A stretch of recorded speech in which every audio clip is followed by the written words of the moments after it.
5, 4, 3, 2, 1. They've landed. You're in the right place. Online, on the web, and on air. All over the world. Talk Radio. You hear us, we hear you. Good evening, ladies and gentlemen. Welcome to the show. How are you all? Hope you can hear me. Hopefully everything's coming through okay. And we'd just like to hope that our Doc Savage over in Minnesota is going to get well soon. Let's just take that overlay off from everyone. It says show starts tonight at 8. Join us for live interactive discussions. And let's hope that you do. I'm just waiting for my laptop to start up again because for some unknown reason it had God knows how many updates to do, and we need that later on to speak to Mr. David Lloyd. But in the meantime, ladies and gentlemen, obviously we've got Steve with us over there. You can't see him. We've got a bit of a full house up here tonight. Evening, Steve. Are you all right? Hi, guys. How are you? He is there. Yeah, I just waved to everybody. He said, can see his these fingers. That's what he says. Can see your fingers, said Nigel. So we've also got Mark Rosney back with us this week. Hello. Hi, Mark. How you doing? Really well, thanks. I feel a lot better from last week. I got rid of the flu at least. Oh, good. That's good. Right, then. And unfortunately, because of trains cancellation, we had to pick you up from Oxford Road instead of Piccadilly. Oh, what a journey. Yeah. So and also with us tonight, we have a very good friend of ours from UK Shadow Seekers. It's Mr. Eric Jones. Greetings. Greetings, he says. Okay, so that's who we've got here. So let's see who we've actually got in the chat room. Right. Okay. Well, Dave Lloyd popped his head in earlier and said that he'll be on later, so he will be at 8:30. I'm sure Eric's been watching too much bread. It must be. Let's see, who else have we got in? So I don't know whether he's actually listening, but he did put his name in there. Okay, who else have we got? We have got Charlotte, otherwise known as our dear friend Nigel. We've also got... keeps jumping up, that's the only thing with this. We have... where are we? We have Ghost Rider. He's there from down in Norfolk, and his missus will be with him. That's Vicky as well, listening, I should assume. We've also got MN Pig 1. That's our John. It was him that we were saying, hope he gets well soon. Let's see, who else? I wish it would stop jumping up. It's not the same as when you're looking at it, I'll be honest with you. Maybe I should go to the front end of it. Who else have we got on there, Steve? We've got Joe, Simply Joe. Yeah, Simply Joe's in. Hope she's feeling better as well. She's having trouble getting around us earlier today. Yeah, I know the feeling with my hip, but yeah, hope you're getting yeah, of course we got, soon. I don't know, the Reiki Debs is there, and Mrs. Rosney's just coming. Mrs. Rosney, yes. Was she there then? Yeah, hello, Mrs. Rosney. Right, okay. So, for those of you who don't know, Mrs. Rosney was the lady who gave us the talk on vampires and things last week. Yes, that's very informative. So let's see, who else have we got? We also have Reiki Debs and Green Lee. I think that's it at the moment. If that's not 14, then there's some people hiding in the wings. Yeah. So, right, I'm going to just try and get this laptop. And just for you, Mark, she said, hello, lovely. Hello, lovely. Aww. Oh, bless her, please. Oh, have somebody else in? Oh, we've also got... Oh, God, how am I supposed to read that? We've got Crazy Tam. Crazy Tam, is it? We've also got Chris L there somewhere. Yep, Chris L, we saw him as well. I'm wondering whether that's the same Tam that was involved with the... what's it called? British... No, I can't see it being that Tam. I can't remember what it's called. What was it called? I can't remember. British Paranormal Association thingamajigger? Something like that. Just fall out. Yeah, yeah. No, I don't think it's him.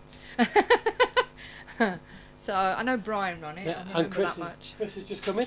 Yeah, Chris was in earlier. I just mentioned he's just popped him. Back in again. Yeah, he's popped back in. Right, I can't see his name very well there. I might have to go to the front door for this.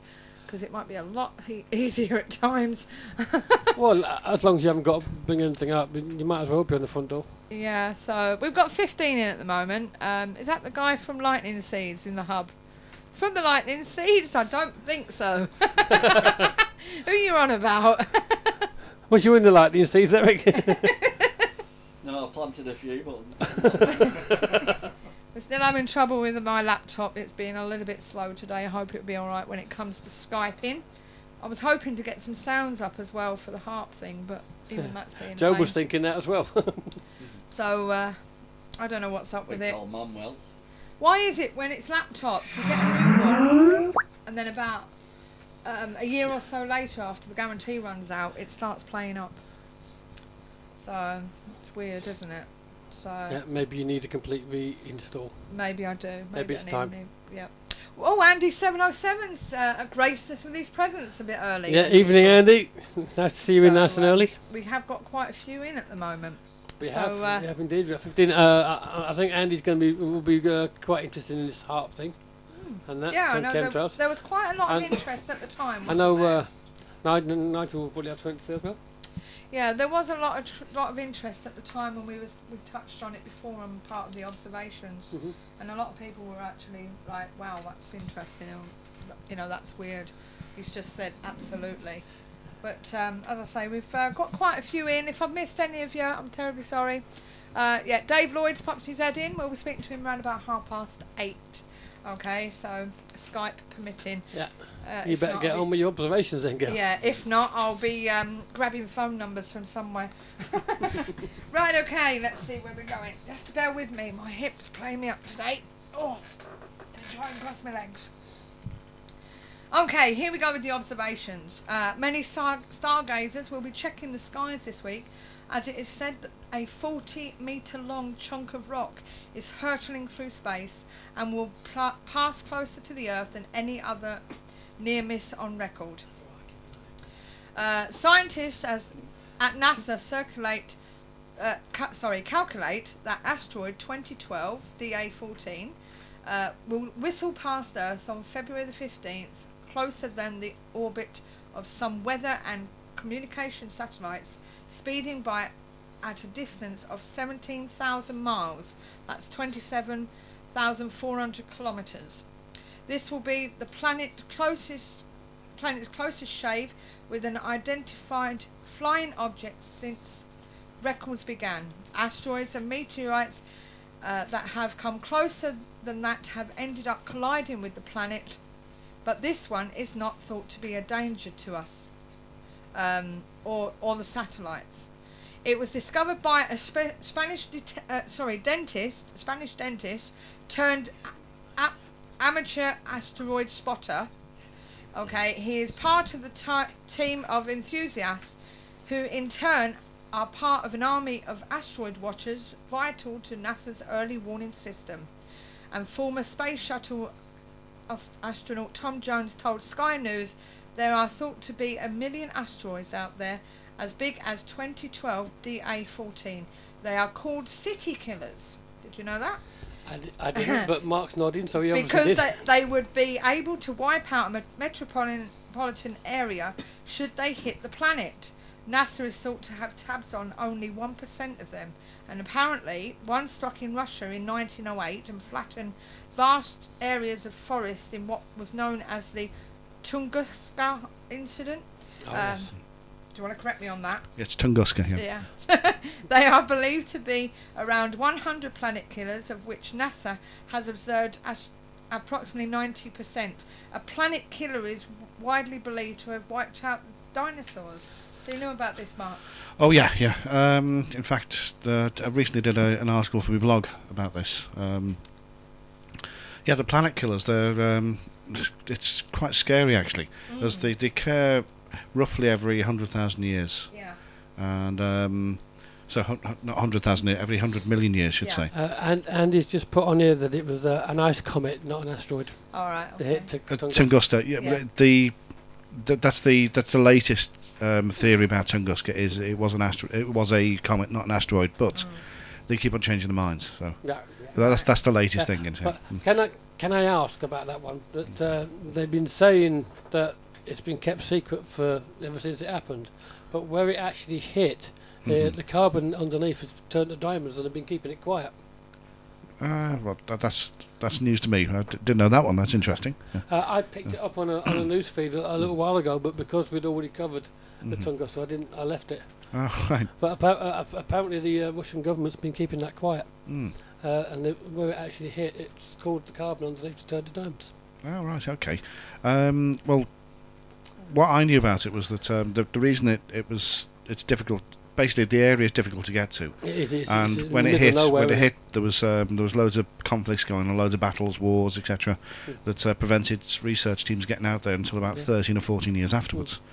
Apparently, these diamonds are very similar to conflict diamonds. Oh, right. So they're of decent quality.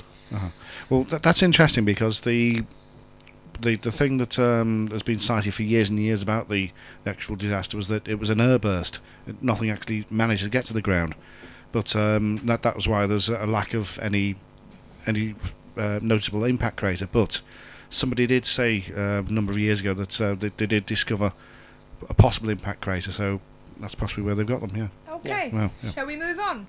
Please If do. you cast your minds back to our conversation with Pendle expert Simon Entwistle and the crimes against those branded as witches, you will remember how we all thought about the same consequences on today's society regarding the likes of mediums, tarot readers, healers and paranormal investigators, etc. Well, on the news this week, we heard a story about a woman who was tortured and burned alive in Papua New Guinea after being accused of using sorcery to kill a young boy. The woman, a mother aged 20, named as Kapari Liniata, was stripped, tied up and doused with petrol by the boy's relatives in Mount Hagen in the Western Highlands, according to the national newspapers. She was then thrown onto a fire in front of hundreds of people. Police and firefighters tried to intervene, but was unable, and as they had been outnumbered by the crowd and chased away. Provincial Police Commander Superintendent Kaiglo Ambane told the National that police are treating the case as murder and would arrest those responsible. In parts of the Pacific nation, deaths and mysterious illnesses are sometimes blamed on suspected sorcery. Several reports have emerged in recent years of accused people, usually women, being killed, and in 2009 there was a call for a tougher legislation to tackle the issue. There is no possible justification for this sort of violence. We hope that appropriate resources are devoted to identifying, prosecuting and punishing those responsible for Mrs.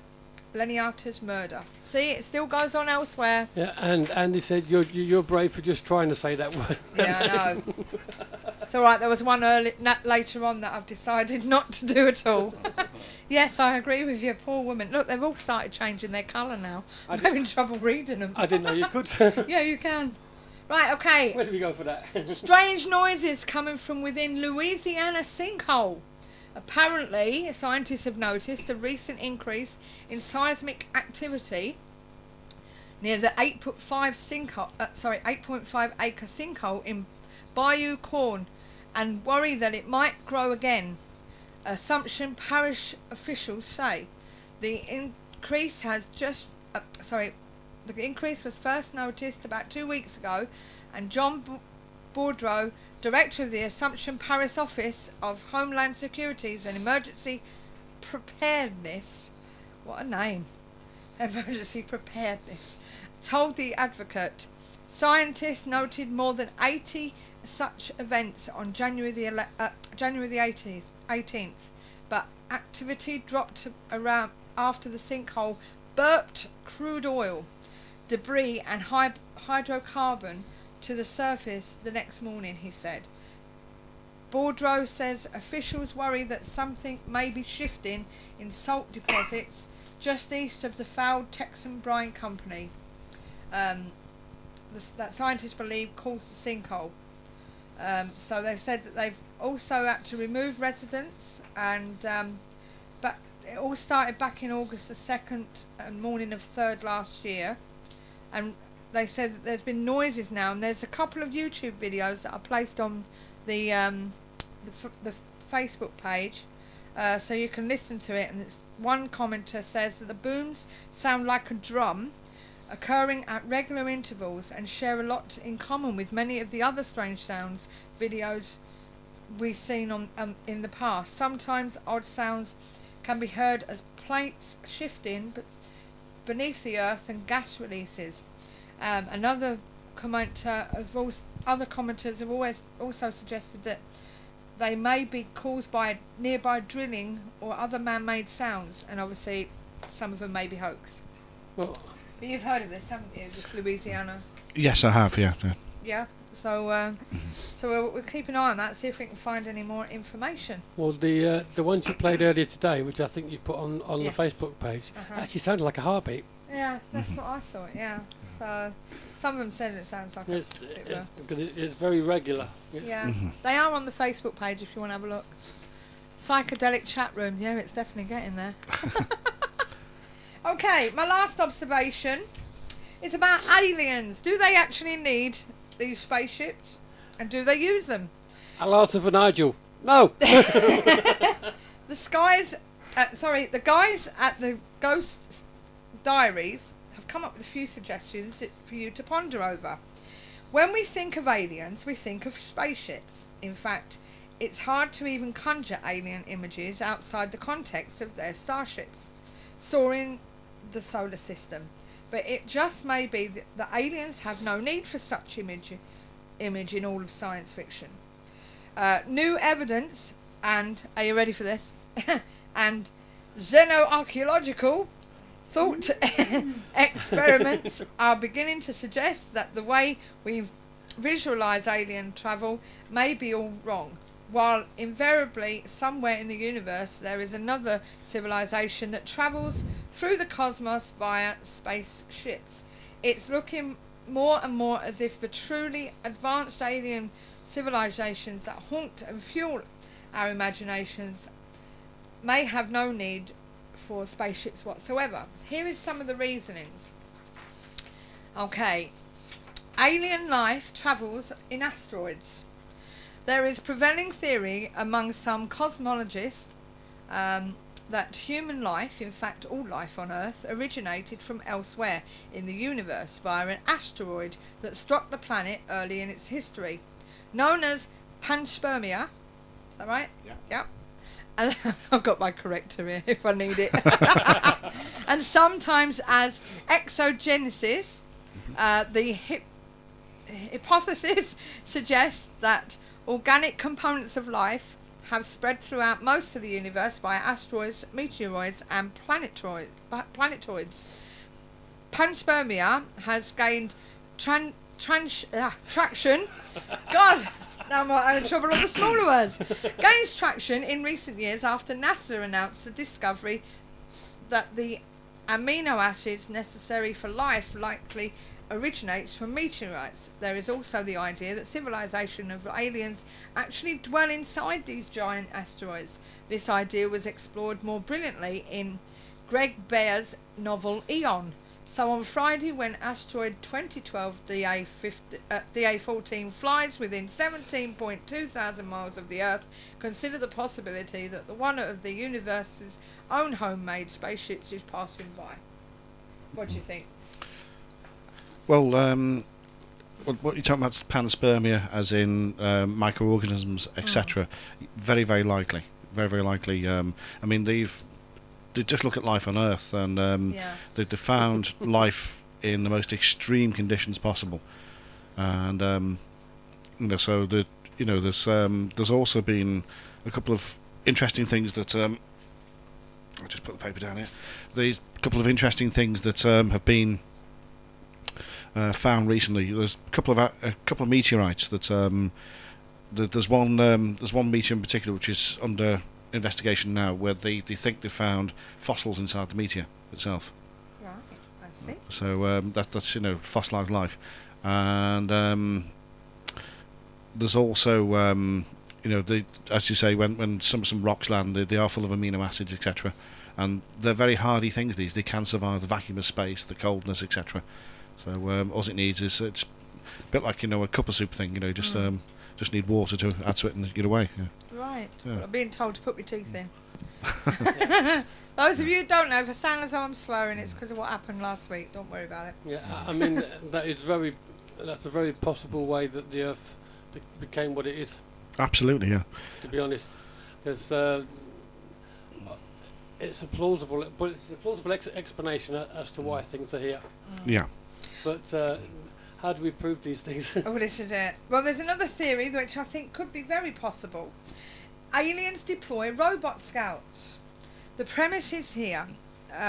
Why send a starship of your families when you can have a robot scout do it? A sufficiently advanced alien civilization will likely have produced strong artificial intelligence and would be able to equip drone-like satellites with extremely intelligent cybernetic computer systems that can scour the cosmos looking for signs of life. Now, technically, you could think of these scouts as spaceships, but instead of being piloted by the aliens themselves, they're under the command of powerful alien technology. That sounds very plausible, doesn't it? That it's not the aliens themselves, and that's what we're seeing in the sky. That they are actually drones, because you look at them sometimes and you think they're very small, these spaceships we're seeing. If aliens were going to come, they were going to be a big, like, Independence Day thing, isn't it? Like the mothership or something. Well, absolutely. Yeah. Not if they were just here to have a look. That's what I'm saying. I think drones would be better. Well, look at us. We send out loads of robot probes to other this planets is because it. it's a very dangerous thing to do. Yeah. Now, here's one for all you mediums.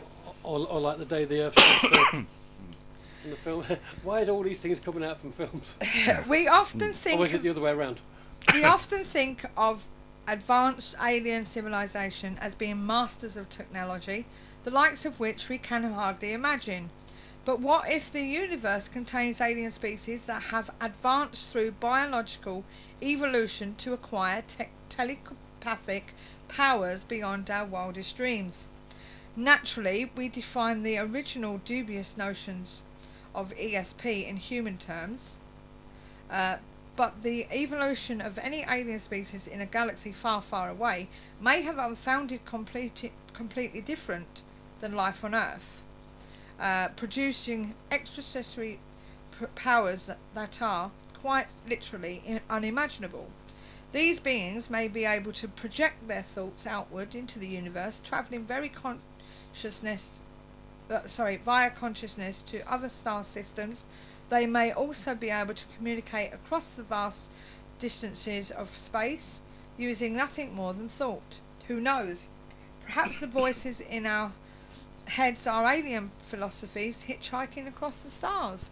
Well, I've Now, got one there from Charlotte. Okay. He said there's no need to send spaceships at all when they can manipulate energy and matter and manifest at will. Well, this is it. And you're going on about telepathy, etc. Well, that's if you believe from the first contactees of the planet.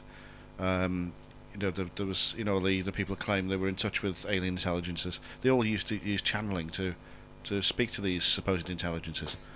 Yeah. So it's for instance, the first contactee from UK was George King, and he said he was contacted by aliens from in our solar system and outside of our solar system, and they told him to prepare for intergalactic parliament. So it's we all think he's absolutely barking mad, but who's to say? Definitely. And the last one here I've got is and it was explored in Stanley Kubrick's 2001 A Space Odyssey. Aliens could very well exist as pure energy forms that communicate through cosmic information pulses, or perhaps even elements of dark matter. There's no reason to think that in the vast, incredible depths of the cosmos there isn't some form of advanced biological computation. This would make possible the existence of sentient energy forms that travel in the same way that an electromagnetic pulse might. Another example of this in fiction is Stanislaw Lem's Solaris. It features an entire oceanic planet that is one giant alien consciousness, Mm-hmm. which you've heard of before. It's a great book and a great film. Yeah, I recommend anybody go out to see it and read the book as well. So they're the observations this week. Isn't the Abyss a similar thing? It's one. Well, the Abyss was about supposedly alien intelligence that decided to live in our oceans. Mm-hmm. But this is the Stanislaw Lem book is about an entire planet that is an intelligence. Mm-hmm. It's just we have cosmonauts going around it in orbit, and the planet talks to them through bringing back their dead relatives. It's a stunning sort of piece of fiction, really is. Mediums. Well, this is Yeah. it. Yeah. So, right. Well, that's the observations, or as we're going to call them from now on, the weird world this week. Yeah, weird world this week. Yeah. I like that. So anyway, Strange and weird. just like to say hello to a few people that have popped in. Good evening, Vinster. Funny Trickster's just popped in, and it's okay, you just missed the observations. We're going to be talking to our guest very, very shortly. He needs to change that colour though. Cause Yes, I'm having. Well, I can see him quite perfectly, that one. well, you're on black It's everything else I can't see. Well, yours is white on black, ours is black on white. I know, this is it. So, but anyway. Right, so I'm going to queue up the Skype. I haven't managed to get any noises, I'm afraid. I might have to try and find them in a bit. And hopefully the Skype will be okay. But just to give you an intro, David Lloyd is a self-proclaimed armchair researcher. I think most of us have got that in us. Weird noises heard across the planet, HAARP weapons, this is what we're going to talk about. These strange sound phenomena is being reported more and more frequently from diverse places around the globe, and sometimes just preceding earthquakes. And not just by a few individuals, but by stadiums of people and even whole cities. Could these strange noises... sorry, what now? Can I try something for you? What? You try something. Let me read this. Strange noises are continued to be reported all over the world. Are they earth groans or HAARP warfare? Could the strange noises around the world be electromagnetic? Is the earth crying? These are all the reasonings that people are coming up with. Also, we're talking about chemtrails, the conspiracy theory behind it, which holds that some trails left by aircraft are chemical and biological agents deliberately sprayed at high altitude for purposes undisclosed to the general public in clandestine programs directed by various government officials. I actually thought, to be honest with you, and I put it on Facebook, do you remember when you're on the train and they say don't flush the toilet in the station? I actually thought it was something similar to that. Right. Yeah, I thought that's what we were seeing. Chemical toilets. Yeah. Yes, Yeah, right. vapours. And we're going to ask what your theory is. I'm going to talk to David, and if chemtrails and HAARP doesn't disturb you enough, wait until you hear what else he's got to talk about. What, Steve? Well, that last bit I think is absolute codswallop. What, toilets? No, spraying like that Well, we'll find out. It's in a not minute. targeted. What do you want I want to see if this will work. What's that? Since you're having trouble there, Yeah. I'm going to try this and see if it works. What's that? Is it going to work? I don't know. He's going to see. Tonight, investigators are trying to Can you hear that, guys? mystery in Flagler County. A number of people say they felt the ground shake today. Several people around the Palm Coast area called in to report it. And people in the Daytona North area, as well as in Deltona and as far north as St. Augustine, say they felt it too. Channel 9's Jason Allen is live in Flagler County, and Jason, some worried it was an earthquake. The emergency management office has been on the phone here all day trying to figure this out. This was not a boom, an audible boom, at least not as described to us, but it was more of an actual shaking, buildings shaking. In fact, a dispatcher here at the county actually felt it happen. I live alone, I'm blind, and a while ago the house was shaking, I'm not sure. We're actually getting quite a few calls about it now. We're having someone check it out, okay? That 911 call was one of about a dozen calls that poured into Flagler County about 9:30 Friday morning. An unexplained phenomenon described as everything from a low rumble to a window-shaking movement rattled residents from St. Augustine to Palm Coast. Around rumbled and the building rumbled, and definitely abnormal for here. We found at least 2 people who have experienced sonic booms and earthquakes from time spent in California. That's what it felt like. It definitely felt like an earthquake. Enough to make you look toward the ocean and go, okay, what's next? Tsunami?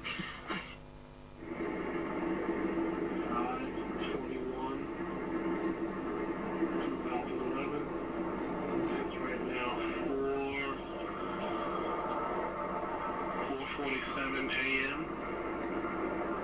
Saturday morning. This noise has been going on since like 3 o'clock. Off and on. There you go, just a little hint there. We're going to call David now. Hopefully we're going to get him loud and clear.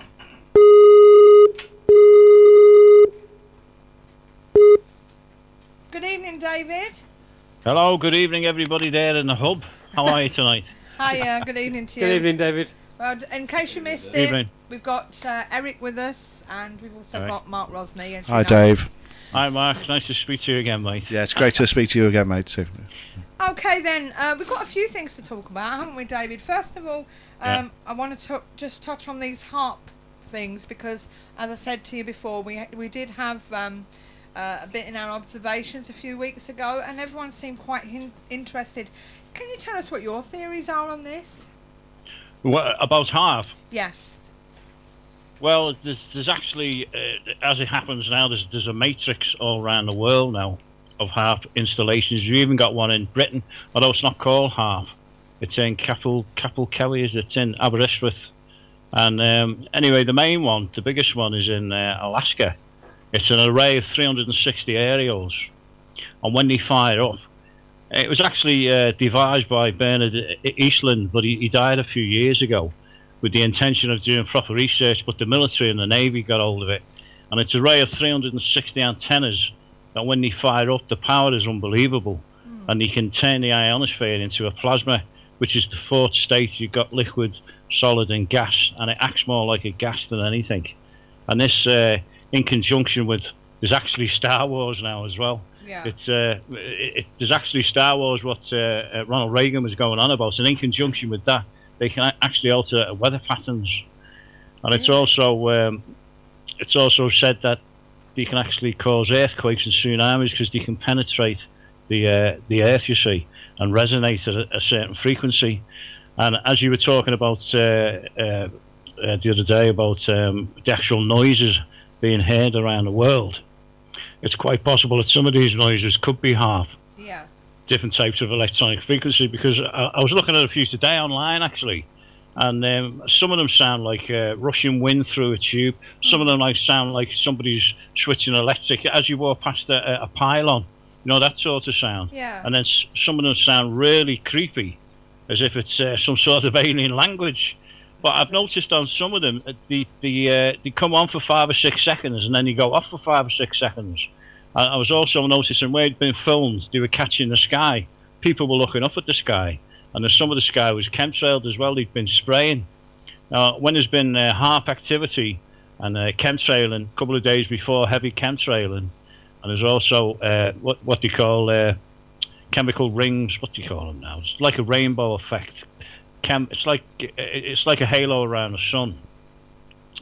That's also an indication when there's a chembo, because it's like a rainbow colour, that an earthquake could be imminent.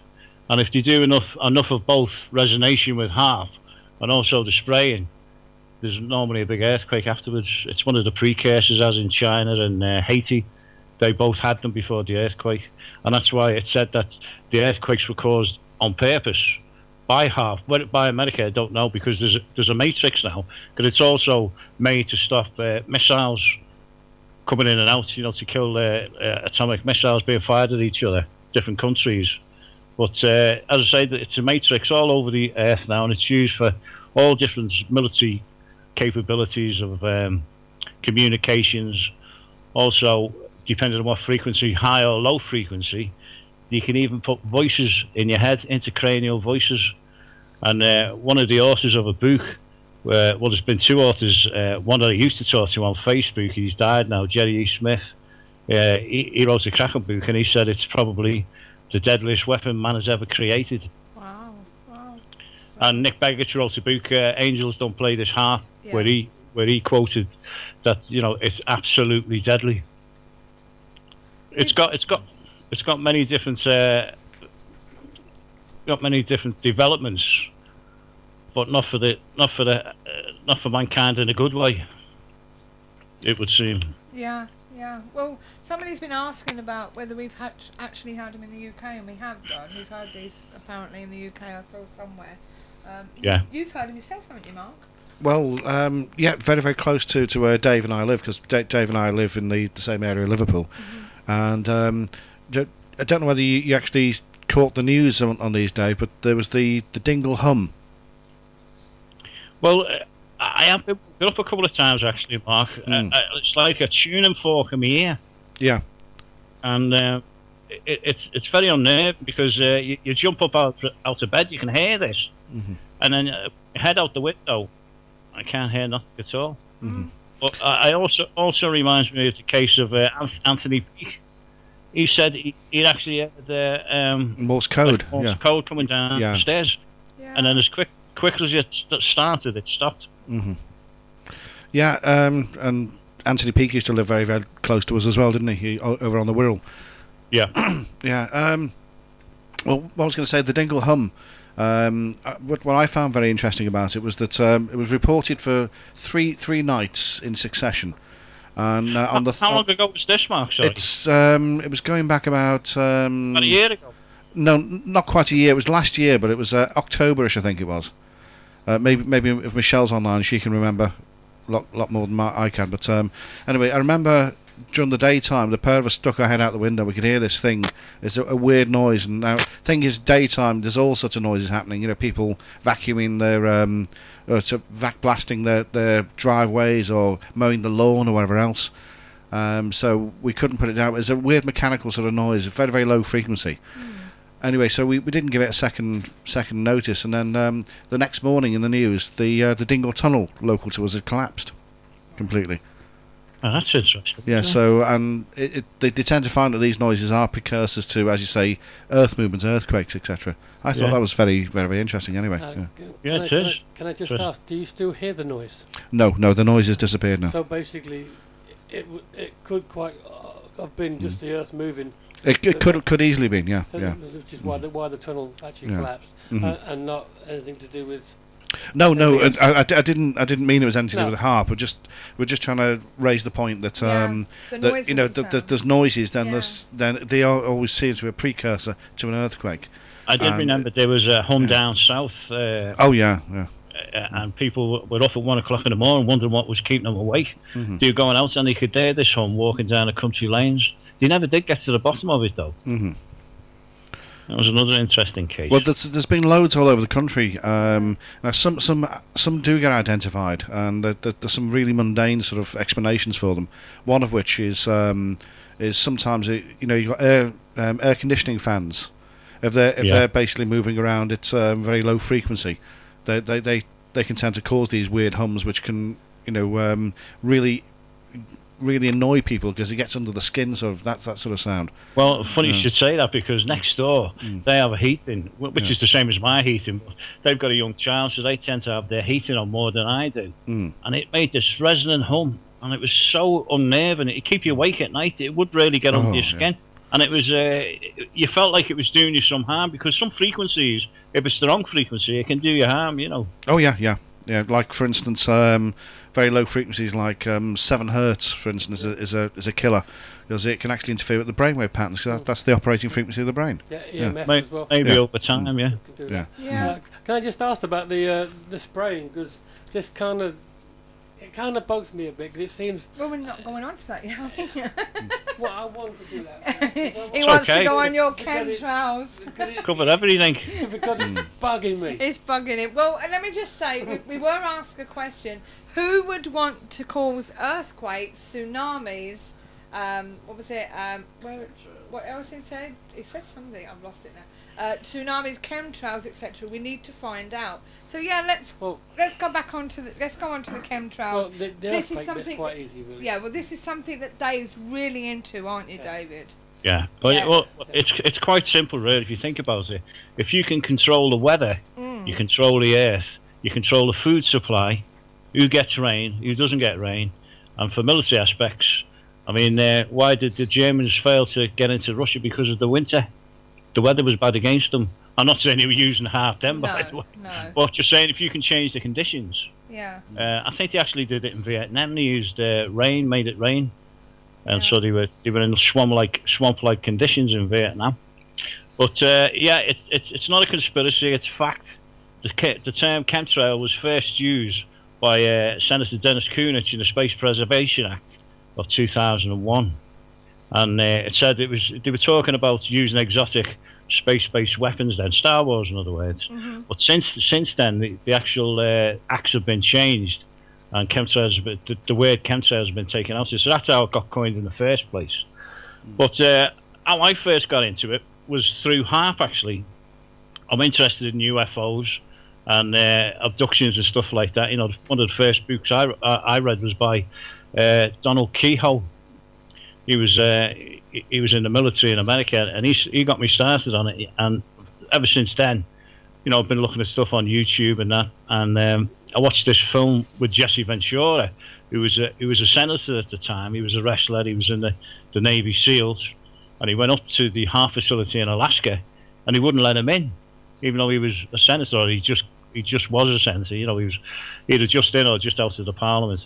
And he wasn't too happy about it. So then he went to speak to Jerry Smith, and Jerry Smith told him all the different applications for good and bad, and he was really perplexed. Anyway, he got onto the fact that HAARP is used in conjunction with chemtrails, because I've always wondered, well, what's the connection? There's got to be a connection.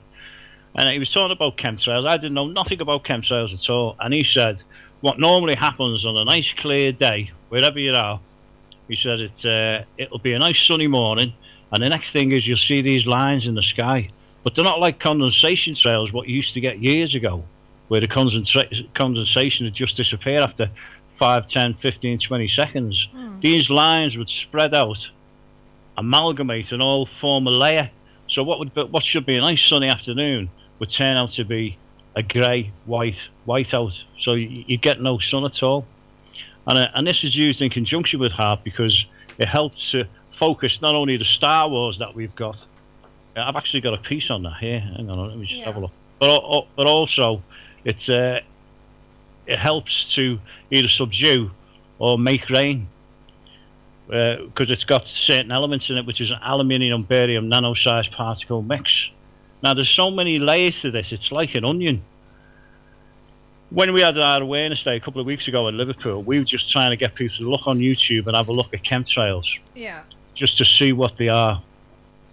And the thing was, after watching this video with Jesse Ventura, I went outside just to have a look, and sure enough, there were the trails in the sky spreading out and forming a layer. I thought, blooming heck, it's happening here over my head. That's how I got into it. I was really interested in it. But we had an awareness day a couple of weeks ago, and you can't start talking about HAARP and more gallons and fibres and all that. You've just got to give them the basics, tell them that our air is being polluted. We've got no say in it. The government don't want you to know for the two specific reasons: is the cost and what the long-term effects are on people's bodies, the food, the water chain. It's all being contaminated.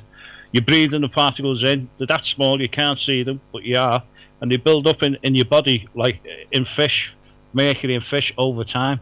So it's a slow kill. But it's been said about chemtrails, as far as Star Wars go, the combination for creating an atmosphere that will support electromagnetic waves, in essence, particulates, making directed energy weapons work better. They spray barium and aluminium, then using ground-based or space-based weapons, they make a dense plasma.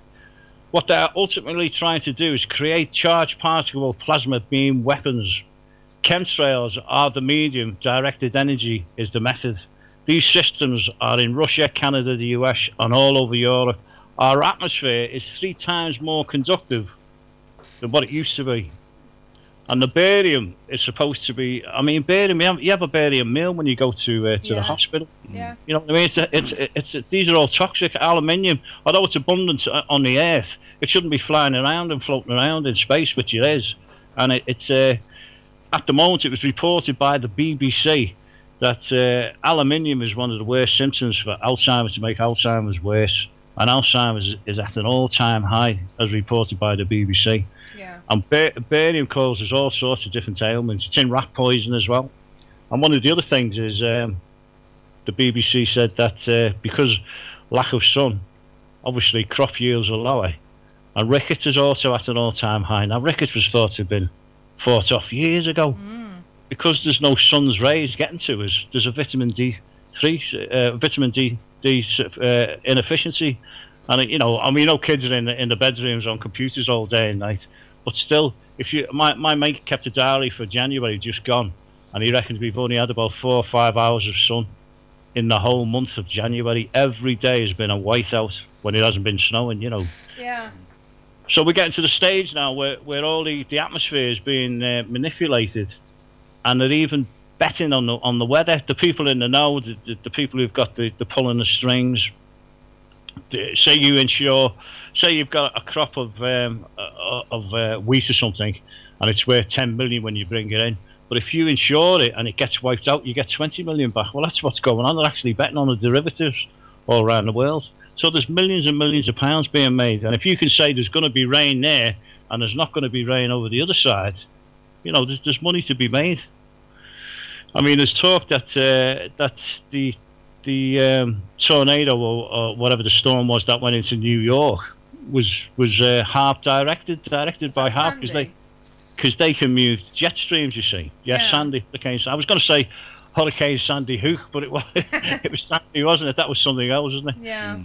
Hurricane Sandy, and there was a lot of conjecture. And Dutch Incensu's on YouTube, he showed you the videos of you can actually see the HAARP spikes, and they're like pulses, and he can direct stuff or take stuff away. You know what I mean? Scott Stevens, who was a weatherman for 20 years on American TV, he left because he said, I'm reporting weather, cirrus cloud, that's being manufactured. So I'm just reporting what the corporate people want me to report. So he set up his own website called Weather Wars, and he tells the truth. And he, with him being a weatherman, I mean, I'm just an armchair. You know, I've just picked it up over the last couple of years, really interested in the subject. But I talk to Scott now and again, and he's the man. He knows exactly what's going on. He knows how the weather's being suppressed. There's about, well, nearly every state in America have got their own weather modification. So if you've got a ski slope and it's got no snow, you can pay a few $1,000s, get the sky seeded, get the right chemtrails out, and the next thing you know, you got 6 foot of snow. I was looking on Facebook today, and you open the back door and there's about 6 foot of snow outside. Yeah. Continuous snow. The snowed in, they can't get out. No, this is it. Pennsylvania. So you deal with this, don't you, as well? I've done quite a bit of research on this now. Now I'd like to reel it back a little bit. Now Dave's going on about things like you know, it's being seeded with barium, etc. Yeah. Well, let's just take it back to the very, very basics, and that is, you know, is there a phenomena there at all? And I say hand on heart that there is something going on. Yeah. And that's just from basic observations anybody can do. Now, Dave will back me up on this as well. You see aircraft flying, you know, about 33,000 feet above, right, just going over the sky, and they're basically, you get these trails coming off the aircraft, and some of them are short-lived, some of them last an awful long time, like you're talking hours, and over those hours, then the long-lasting trails, they do spread out and form banks of cirrus cloud, and that's, you know, anybody can, with a, you know, a free afternoon, can see this happen in the sky over the head anywhere where they go. And now let's take it back 30 years, 35 years or so, and it didn't happen, right? trails used to just appear and disappear in 20 seconds. Yeah. There was no such thing as these long-lasting sort of trails. So that's the first thing. So something has changed now. If you don't want to buy the whole conspiracy package that Dave's offering here, then something's happened to the atmosphere. Yeah. That has profoundly changed the way that these trails used to work. Now you actually can find online NASA booklets about about atmospheric conditions, etc. And there's one particular one which I've got a copy of. I can't remember the exact date, but I think it was mid 1980s. This was produced, and it went on about contrails from aircraft, and it said that they're formed above 33,000 feet. And depending on the pressure and the humidity in the atmosphere, they last 20 to 30 seconds maximum. Nothing about these things that stay in the sky all day and form cloud banks. So something has changed. Well, they've been going on about the ozone and everything else. Yeah. So could this be affecting that as well? Well, definitely. Ozone. Without the ozone layer, we'd all be dead. We'd fry. Yeah. O3, and it turns out that there's holes in the ozone layer, as you know. Yeah. You reckon that the small particulates are actually tearing away at the ozone layer, and this is making it worse. Everyone thought at first that it was aerosol cans, the CFCs, that were making it much worse. But apparently, they've been chemtrailing now for quite a long time. Not in earnest like they've been doing for the last 15, 20 years. But by the way, Mark's talking about the conspiracies. To me, it's 100% fact, because although, after saying that, our government is still talking about things like this as proposals. Yeah. They've been doing it for such a long time because, there's so much money wrapped up in this. In America alone, it costs $5 billion a year. Yeah. But yeah, it's a massive subject, and we've been water tests on and everything. There's 2 films out now. What in the world are they spraying, and why in the world are they spraying? Where they've gone all over the world, taken all different sorts of samples, water samples, and they're sky high in aluminium. And aluminium shouldn't be free in the air. It's in the ground, tied up in silicates and all that. But the thing is that the pH of the soil is changing. So things are dying, trees and plants are dying. Yeah. Steve, you want to say something, didn't you? Sorry, David. Yeah. I cut him off. I think we're well jumping the gun here. Yeah. I mean, forget chemtrails for a minute, yeah? I mean, yeah, it's possible, I suppose. But at the same point, we're pumping hundreds of thousands of stuff into the sky every single day from chimneys and everything. That could just as easily affect how long the normal trails last. Well, and it's that stuff that's getting into our Earth. Yeah. I mean, let's face it. America and China are the worst polluters ever. That's so. And they won't cut down like Europe is trying to do. But most of that stuff is getting into the atmosphere and coming back into our Earth in the rain. So that's what's causing a lot of soil corrosion and everything else, not just the chemtrails. And I mean, chemtrails as a spray seems to a really haphazard way of doing it. Yeah. Well, that's one of my problems with the the thing about about chemtrails, as in they're full of these carcinogens, etc. Barium, etc. The thing is that what we need to do to categorically prove that they're actually being spread from these trails is to actually get up into a trail, sample the trail itself, bring it back down to Earth, and then study that, because, as you say, there's scatter effects, there's crap in the atmosphere, so it's Mark, there's a company called Evergreen. Yeah. And these are a worldwide flight company. Yeah. And they've admitted that they're flying for the CIA. They're a front company for the CIA, allegedly. And they've also got massive interest in aluminium. So they're providing the aluminium, they're providing the planes. Some of these planes are unmarked. The military planes, there's conjecture that, which is a conspiracy as far as I'm aware, that some commercial planes are now actually spreading chemtrails as well. Oh, right, yeah. I wouldn't go that far at the moment. I would say it's military planes. They come out at first light. I've seen 4 across at once at 7:30 in the morning. And an hour later, the sky's just completely white. It's a milky white colour, and it's obvious, isn't it? If you've got no sun, things are going to suffer, aren't they? Because we need sunlight to live.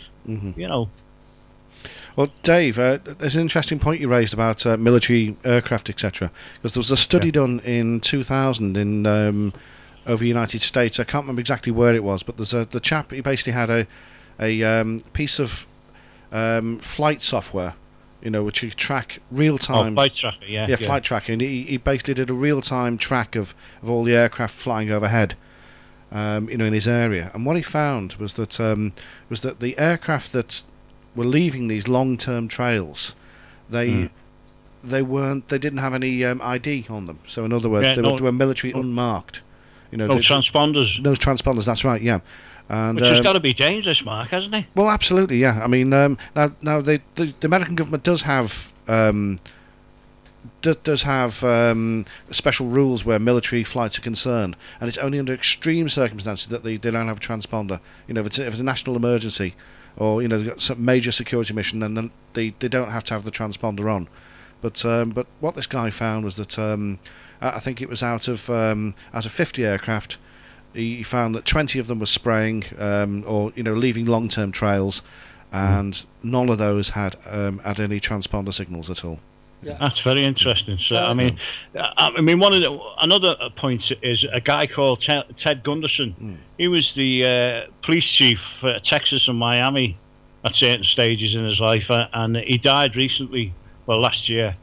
And he said categorically, he was ex-FBI chief, and he said categorically, Evergreen and the United States government, the CIA, the NSA, they were all in on it, and he knew exactly where they were flying from, the planes. He said, they go down there.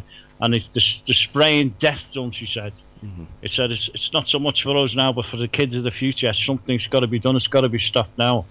And probably the biggest reason why it's got to be stopped is because the weather patterns are being changed, as we can tell by our weather. If you remember, about a year ago, there was a drought orders going off down Essex and Sussex way, wasn't he? And now they're getting washed out.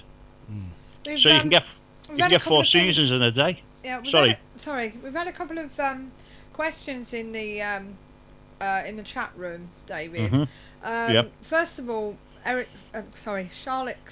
Nigel said it was planned back in the 60s to find a way to decrease the world's population. Could this be it? And Andy707 says, do we know who's doing it and why? Well, in The Guardian in 2002, Norman Baker managed to get the MOD to admit that they'd been spraying cadmium zinc sulfate from 1949 to 1960 as experimentation, along with other things that they were spraying, just to see what would happen, and all sorts of people got sick. Now, if his tenacity hadn't carried on and he actually got the information, we'd still be in the dark now. Yeah. So to think that your own government wouldn't spray it and try something on it just to see what would happen, it's highly unlikely. You're probably trying things all the time, but you don't know nothing about it. Now, I'll tell you one of the most mysterious things, which they never got to the bottom of, was the cases in Scotland of oh, blimey, I forgot the name of it now. It's a waterborne disease. Mark will know. Waterborne disease. It's gone right out of me now. Anyway, you never got to the bottom of it. There was all sorts of. Was it the anthrax? No. No, I was going to say no. No, you can catch it if you walk by an infected water tower or something. I know. It's Legionnaires' disease. Yeah. That's the one. Yeah. You never got to the bottom of that. They said it could be this stack or some sort of. You never got to the bottom of it though. That could easily be. See, the thing is, it's a perfect delivery system for spraying something that you want to test. Say you've got a crowd of unruly people, what's to stop them flying a plane over? Yeah. It'd have to be pretty low, because normally it'd take the nano-sized particles a couple of days to drop back to Earth. But it's a many-layered onion, because not only are they spraying chemtrails, within the chemtrail, these nano-sized pieces we're breathing in, it turns out that these are electrically conductive, so they can be used frequency. They can use a frequency on them. So there's a word that's being bandied around the internet called transhumanism. Now, do you want me to have a little chat about Morgellons? Yes, I was just trying to find somewhere, but I can send it to the Facebook page just to see what these pictures are. I've lost it from earlier. But yes, I'm sure that it's some contribution to it by the looks of it. Well, I'm surrounded by bits of paper here. Let me have a look at this one. Yeah, it's first coined. The word Morgellons was first coined by Mary Letitia. It seems that many people have died with this disease. Some 60,000. This is about 2 years ago, by the way. This disease. There's about 60,000 families in the USA have contracted it, and they're in agony because they're scratching at night. You come up in sores and you're pulling these fibres out. I mean, how do fibres get under the skin and they start coming out of the skin? And the CDC, which is the Centre for Disease Control, still hasn't recognised it yet. A reporter, Will Thomas, had found after months of investigation over 300 types of molds, fungus, fibres from the chemtrail fallout. Clifford Carnicom and Dr. Hildegard Strainer are two of the experts in the field, and they found under the microscopes and a few months of work, the fibres are that of tiny parasitic worms or fibres, some with what seem to be like eggs encased within inside. She found that they self-replicate. They're seemingly nano machines, a symbiote, synthetic biological entity, which is exactly the sort of work Monsanto do. Now, Monsanto, ahead of the field, ahead of the race for genetically modified foods. Yeah. Now, Dr. Mike Adams, he's got his own health thing in America. He's more or less proven that they're unfit for human consumption because what it does, genetically modified food, it changes things at a cellular level, which causes things to mutate. And of course, once things mutate, that's how you get cancer. Now, there was a Russian study that studied rats for 9 months. They fed them GMO wheat, I think it was, or corn, and used Roundup. Now, Roundup is what Monsanto used as weed killer, and that turns out to be toxic. After 9 months, all these rats had come out in big tumours, and straight away France said we don't want any GMO crops, not in our country, and Russia's also looking at it, so the thing is, they want to do away with organic foods. They want all crops to be GMO, and the thing is, they're easy to be contaminated. You could have a field 3 foot square with just GMO food in and 20 acres of organic food, and if a couple of things blow over, you're infected. So it's not looking good there at all on the GMO side, especially the situation with the beef now, horse instead of beef. They can't even tell you what's in the box. They're certainly not going to tell you what GMOs, whether it's genetically modified or not, and this goes for fruit, meat, milk, everything, hormones in milk. It's unbelievable what's going on. I mean, I've got to tell you, it's worse in America. Now, one of the women I've been talking to on Facebook, Tammy Rassiot, I think her name is. I always get that second name wrong. She's got a Facebook group called Morgellons, much more than that. Yeah. And all the Morgellons sufferers are coming together and try and work out how to combat this, because it's not being recognised. They're going to the doctor, and the doctor's saying it's just a rash, it's just something simple. But it turns out that there is all types of different things you can try to get rid of these parasites, because these parasites are also they can be manoeuvred with frequency as well, you see.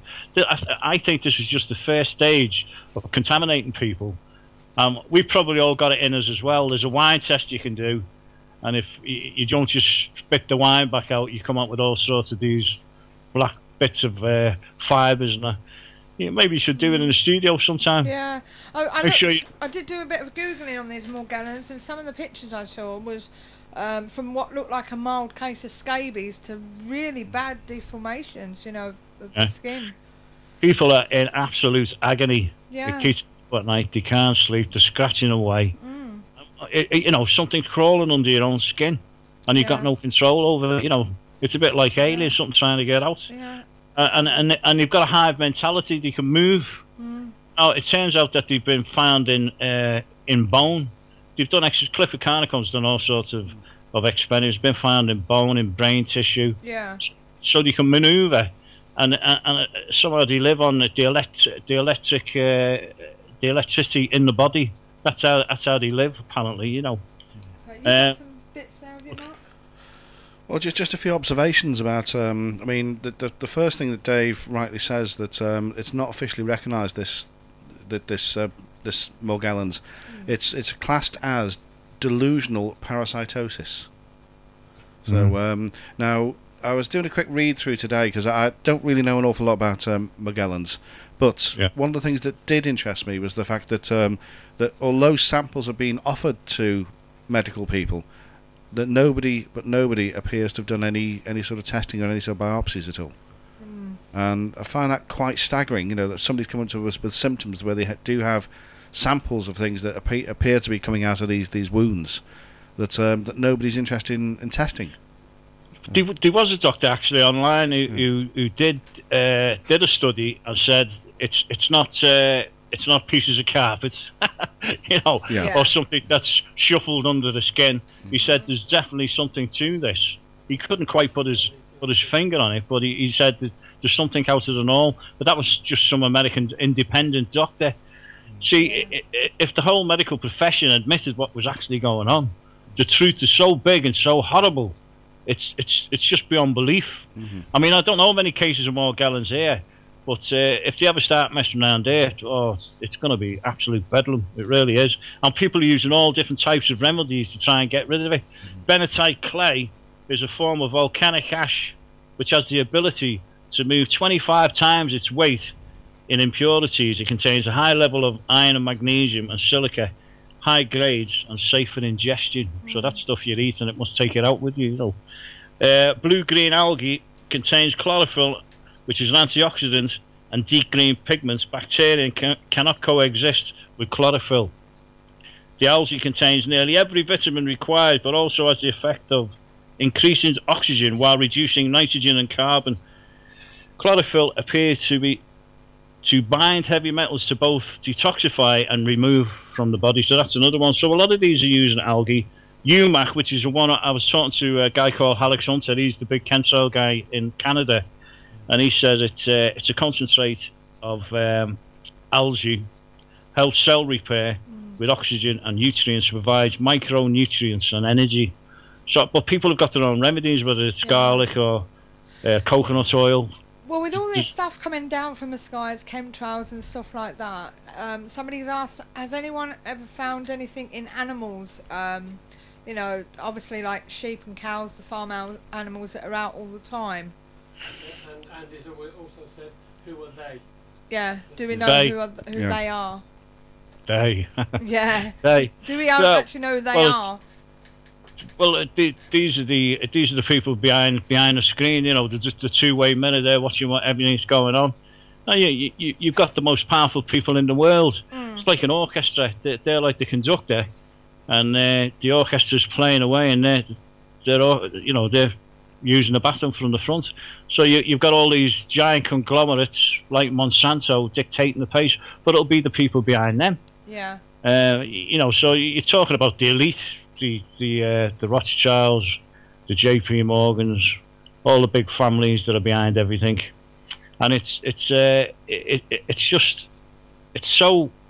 big, it's unbelievable. There's all sorts of other things going on that's within that. You know, you've got Mark will know about smart dust. Wherever this smart dust lands, it can tell you the temperature and all different things related back to head office or wherever they're doing it from. I was watching a video of Vin Keach today.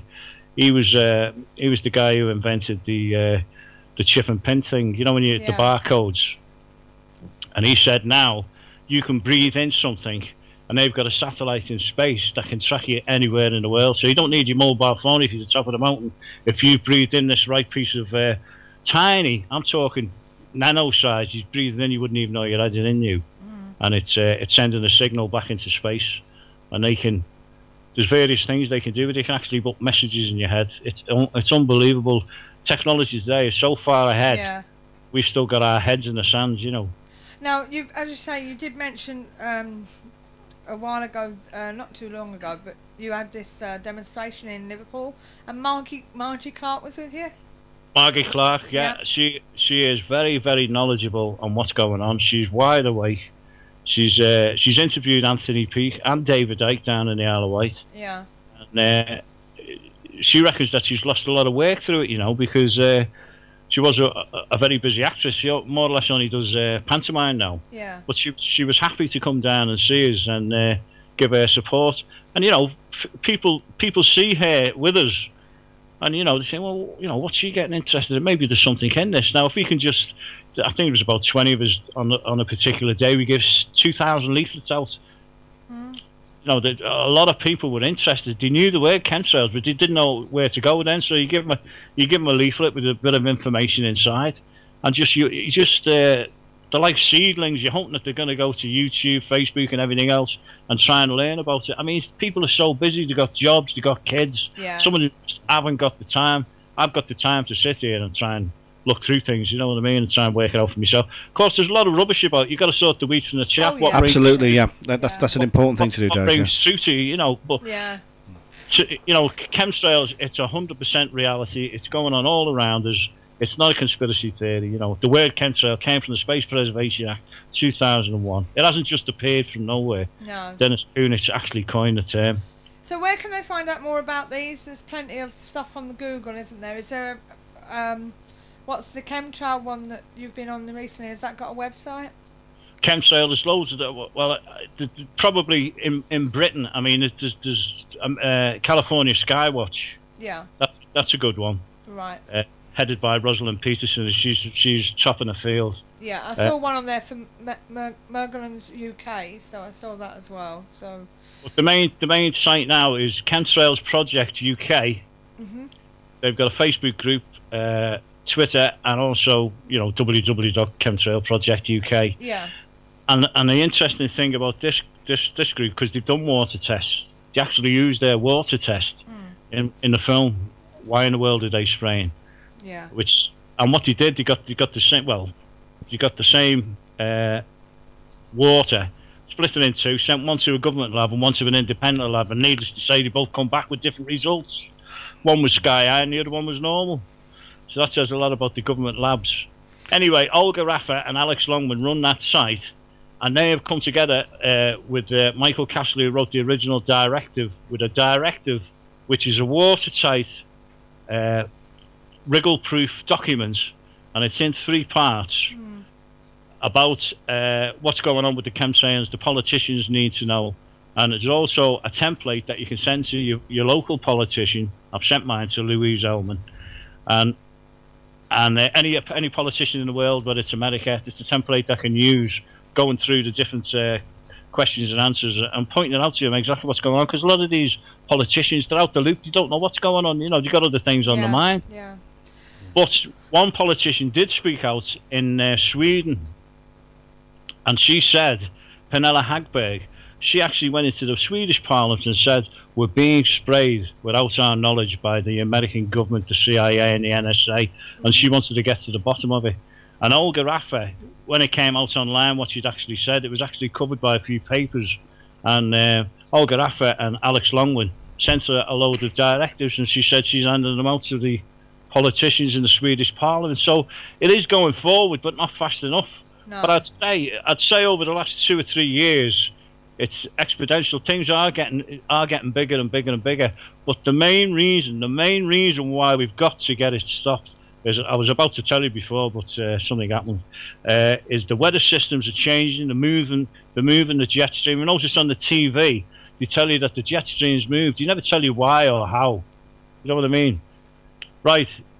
Water is being warmed up, and it's going towards the Arctic and the South Poles, and it's warmer than what it should be. So we got loads of melting ice, and what that exposes is the methane gas, and the methane gas is said to be 20 times worse than carbon emissions.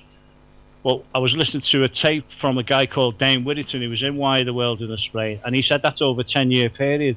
Over a 5-year period, it's 100 times worse than carbon emissions. And he said if just a fraction of the methane gas escapes from the Arctic or the Arctic tundra, he says mankind will be no more on this earth, because we're just going to be choked. So that is the main reason why it gets stopped. Yeah. Yeah. The more you spray, the worse it gets. Because you think about it, if you keep a layer of air in, you're keeping it warm. You're making it warmer, if anything, in certain places. This is it. That is the reason why it's got to be stopped. The methane gas escaping. Right. Well, thanks very much, David. It's given everyone food for thought. I think they're Googling as we speak. We've had a guy on the chat room from Canada who's actually been adding stuff. I think he's a friend of yours on Facebook. So he's been putting stuff on for people to have a look at. So, you know, but as I say, everyone's interested there, and they're probably going to have a look. Is there anything you wanted to finish off with, Mark? Just Dave, why do you think what's your favourite theory on why this is all happening? Well, it's been said that the elite want to get rid of 90% of the people. I don't know whether that's true or not, but as I said before, the easiest way to look at it is if they can control the weather, they control the food supply, they control who lives or dies. No, as we get plenty of rain here, there's other places that are in a drought and they're dying. So who knows what and of course they're making money out of it. It's all about money and power at the end of the day. I think that's what it's all about. Yeah. Complete rule, that's what they want. A totalitarian one world state. Right, well, this will be going out on YouTube after today, so hopefully we'll get the word out a bit more for you. Okay, David? Thanks very much indeed, appreciate that. Okay, well, thanks for taking time and coming on, and I'll speak to you soon. Okay, thanks very much. Cheers. Bye, Mark. Cheers, Dave. I'll catch you for a pint sometime. All right. All right, cheers, bud. Bye-bye for now. Now, we had a lot of people on the website that why get so depressed? It sounds it. We need to move forward in a positive way. Nothing more can be done. Some people saying it's population control. Some people saying it's total nonsense. What's your theory, Mark? Well, I don't really go that far. I mean, I basically have come to the point where I've observed the things for myself, and I can say hand on heart that something has changed. And now I like to play it safe. So, to me, I think something atmospherically has changed. That's creating these, that's basically causing trails from aircraft. Well, we can't deny that. There is some sort of something has happened. Yeah. We can't deny that. Now, when you go to these leaps about things like the spraying us with stuff, well, I have problems with that because these things originate above 33,000 feet. And the fallout, they can go for miles and miles and miles, so it's not an accurate sort of weapon to spray populations with. It's indiscriminate. So that's another problem I've got with it. But as Dave says, if they're trying to control the whole population, well, they don't care where the hell the stuff goes.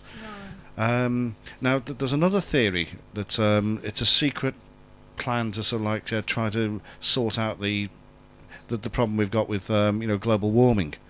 And they're trying to, they think there's things in place to do something called global dimming, and now that is an established sort of plan that they've had, on the books for years and years and years, and that is to actually blanket the Earth with, or blanket the atmosphere with particles of aluminium, which will then increase the Earth's reflectivity, the albedo of the Earth, and they only have to increase it by 0.5%, and our problems are solved. The sunlight bounces off into space.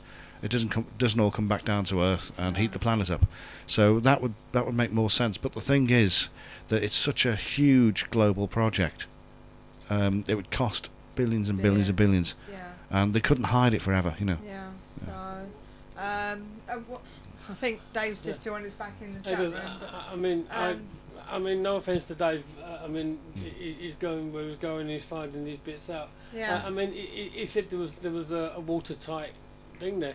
Nothing is watertight because it's all down to one person's opinion. And to be honest, on this particular thing, just because some senator or weatherman said chemtrails are real, doesn't necessarily make it so. I mean, like Mark said, spraying it that way is just so ridiculous way of doing it.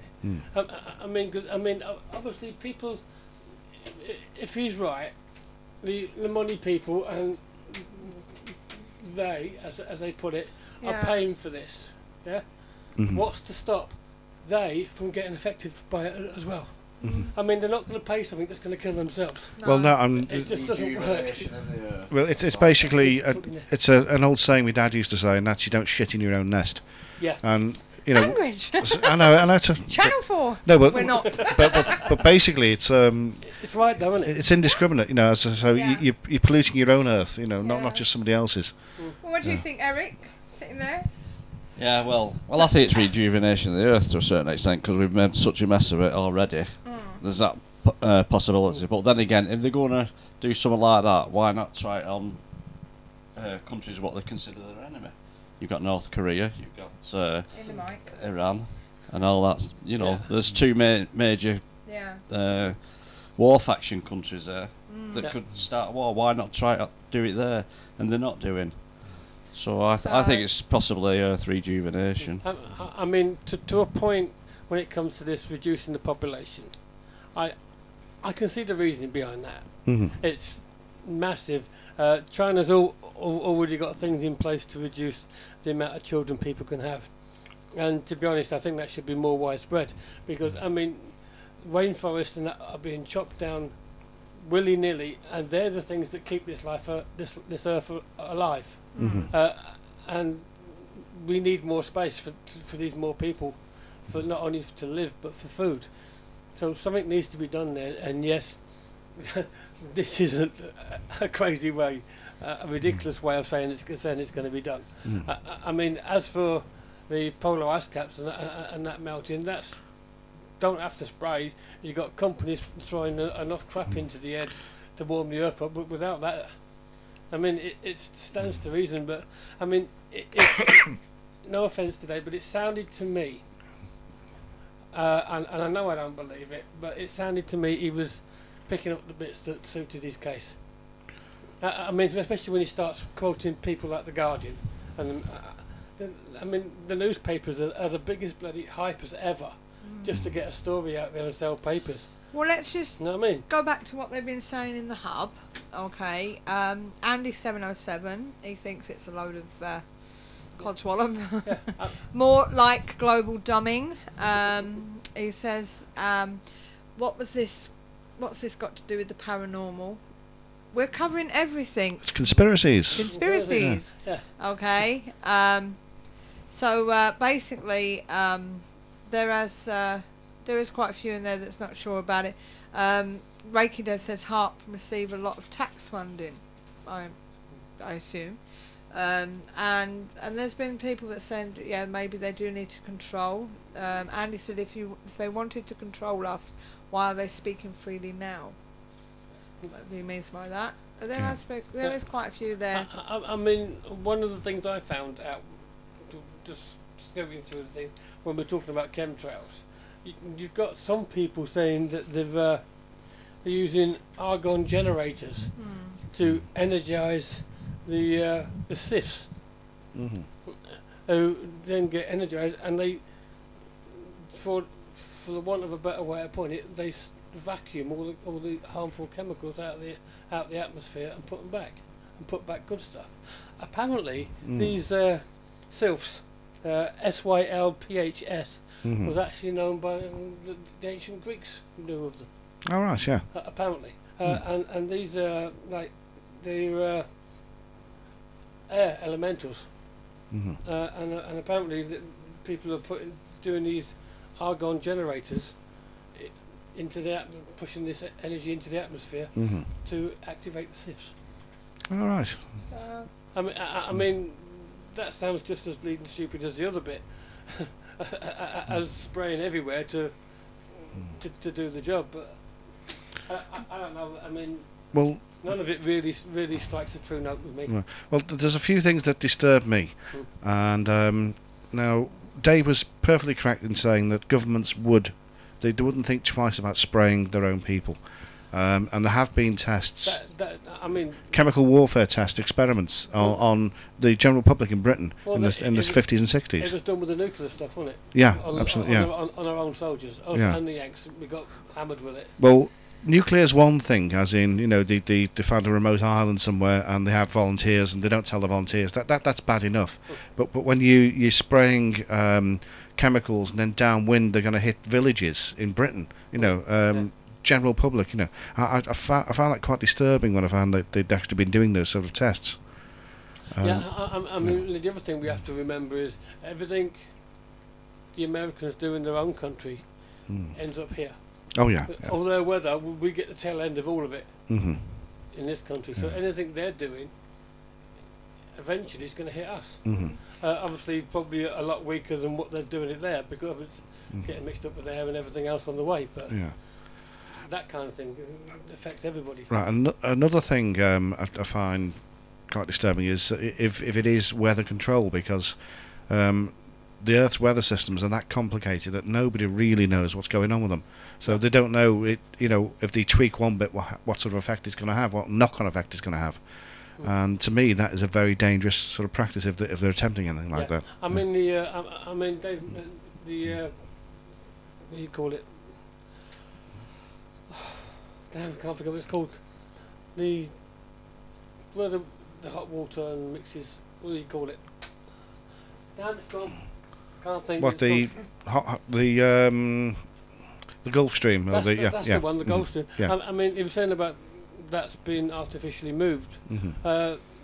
History says that moves on its own every so often. Well, this is my other thing. It moves backwards and forwards all the time. That's right. I mean, you know, we're looking at a snapshot in time now. Some people don't even think global warming is actually happening. I'm on the fence with it because I don't really, you know, I don't really know either way which way it would go. But you know, it might just be that the good conditions we've had over the last few hundred years have just been a blip, and we might be moving back into normal weather now. You know, the weather that it really should be. Yeah, it's quite possible. I mean, I kind of do believe in global warming, mainly because of all the chemicals and rubbish that we know have been put into the air from factories and everything else. Because that is, at some point, if it's not stopped, going to block out the sun and keep all the heat in. Yeah. So I get that. Well, there does appear to be evidence to support it as well with the Arctic and the Antarctic. You know, they are getting smaller and the seas are rising. The other thing that gets me with it is, how can anybody think they can control that?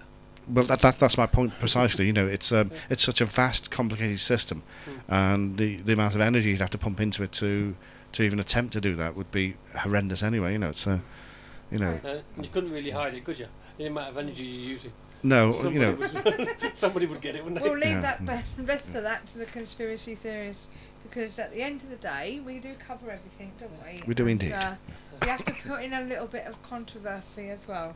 So that was Dave Lloyd, and a little bit of something there. So we covered a bit on the HAARP theories. What did you think about the HAARP? Sorry, I just hark back to my days, didn't I? To me, HAARP is, you know, stays sharp to the bottom of the glass, doesn't it? Yes, Yeah. it does. No, but going on to HAARP. Somebody actually put that on the chat room earlier. Oh, right. I've got no access to the chat room here, so great minds think alike. Right. Going on to HAARP. I mean, I've not really gone into it in as great a depth as Dave has, but to me, one of the problems I think with HAARP is it appears to be an open program. I mean, all the information is out there on the web, but they just don't publicise what they do. And now, if you don't publicise what you do, and you've got military establishment there, then the first thing that happens is people come along and say, "Oh, they're doing strange stuff." And that's where conspiracy theories are born.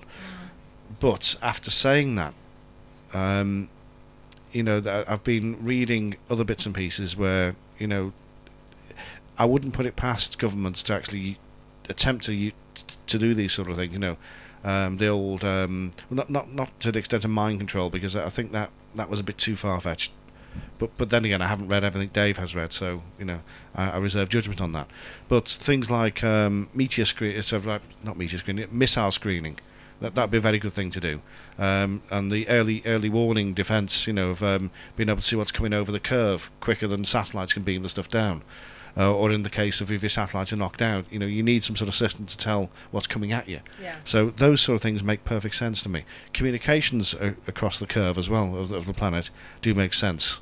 and I know they use these experiments with low frequency sound, which is not what HAARP is. HAARP is high frequency.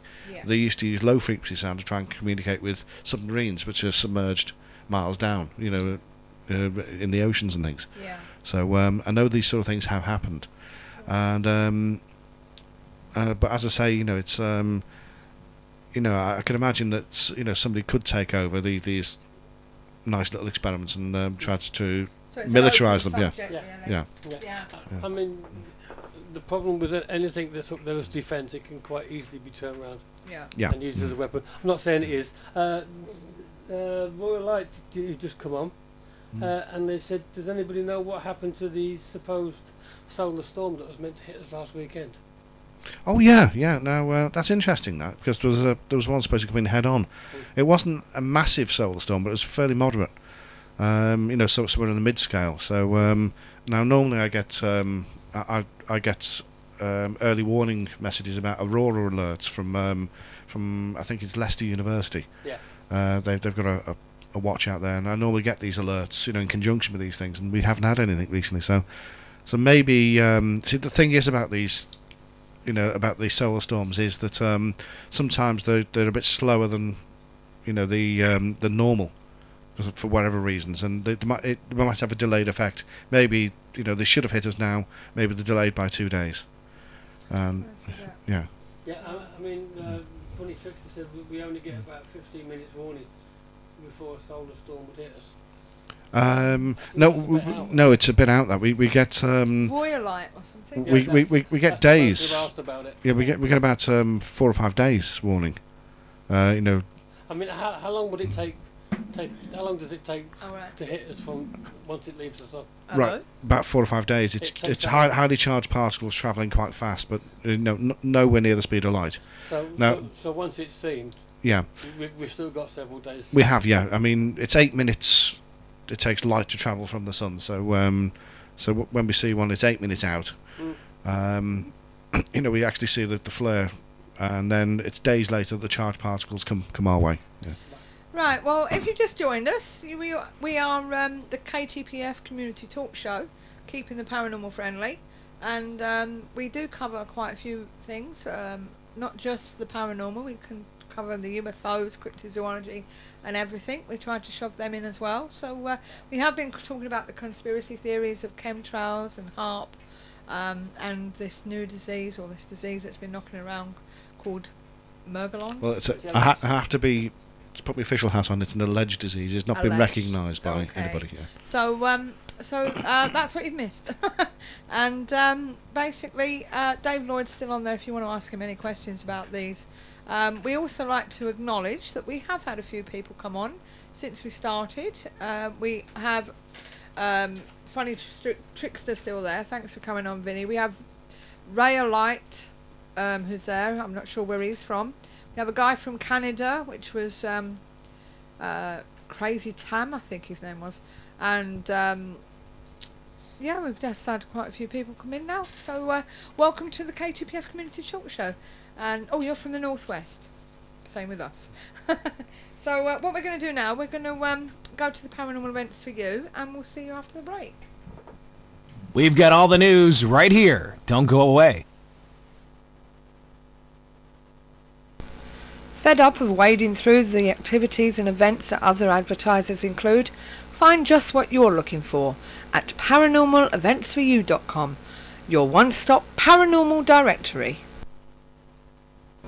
On the 16th of 2nd, Prestige Paranormal are going to the Avenue House in Finchley.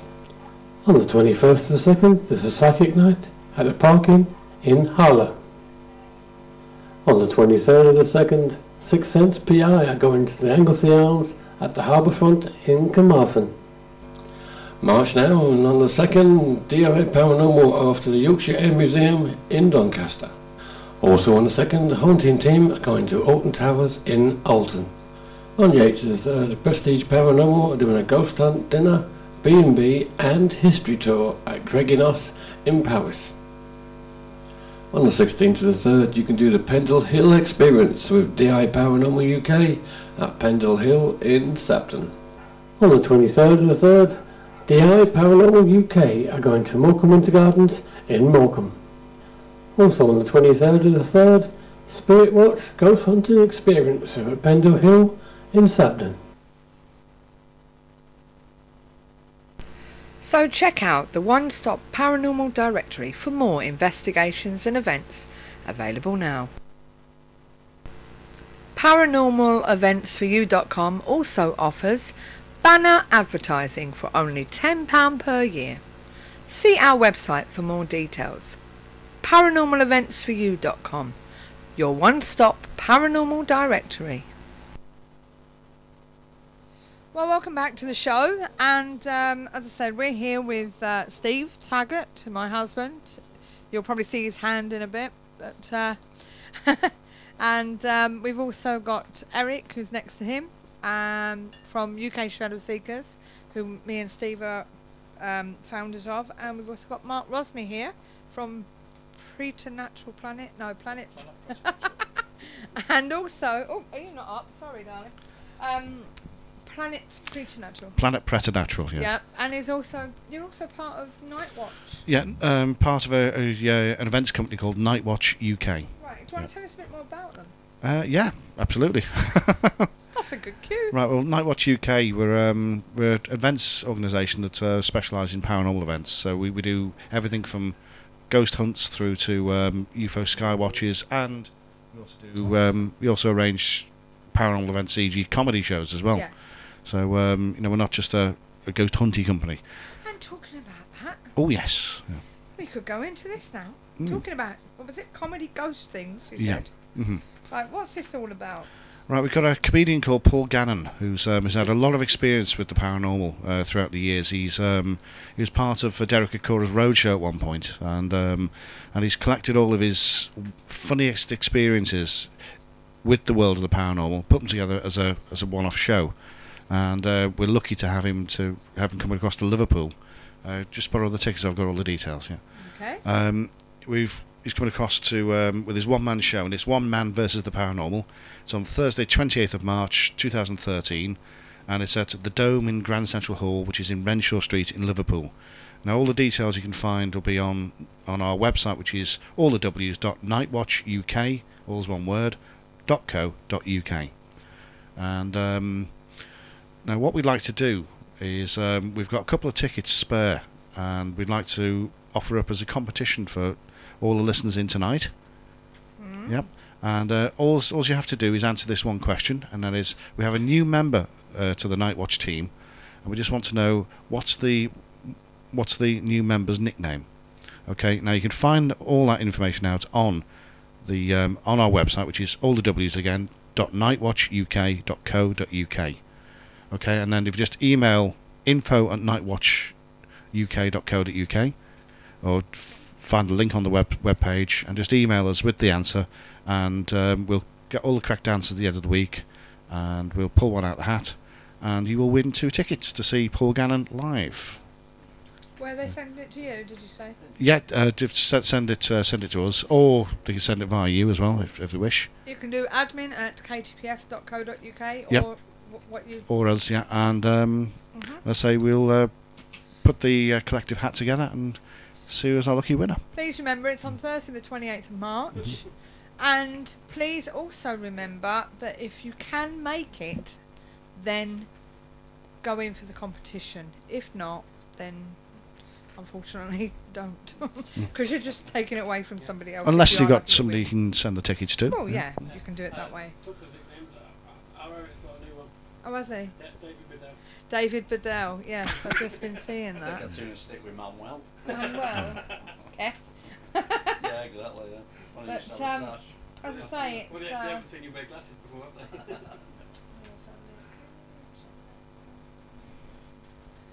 Right, I've been asked to mention, if you're in the Norwich area, Norwich Paranormal Group are meeting on the 19th of February at the Showground Pub in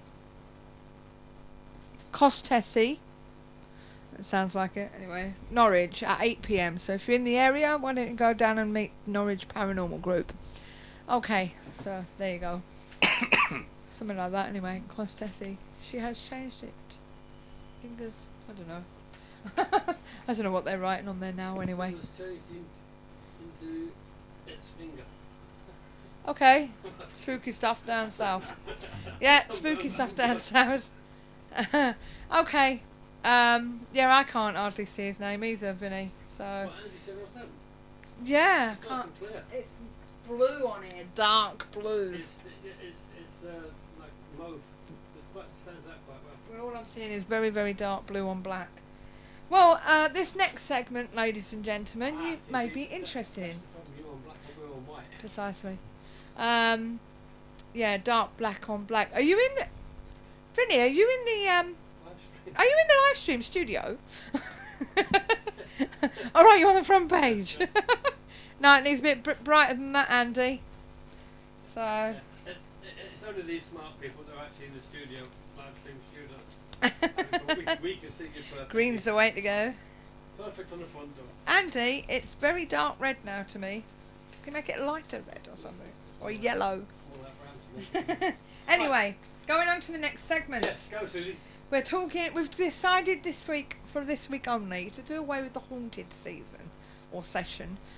So we're not going to a city, okay? And the reason for this is because I noticed that there's something going around Facebook, that's better.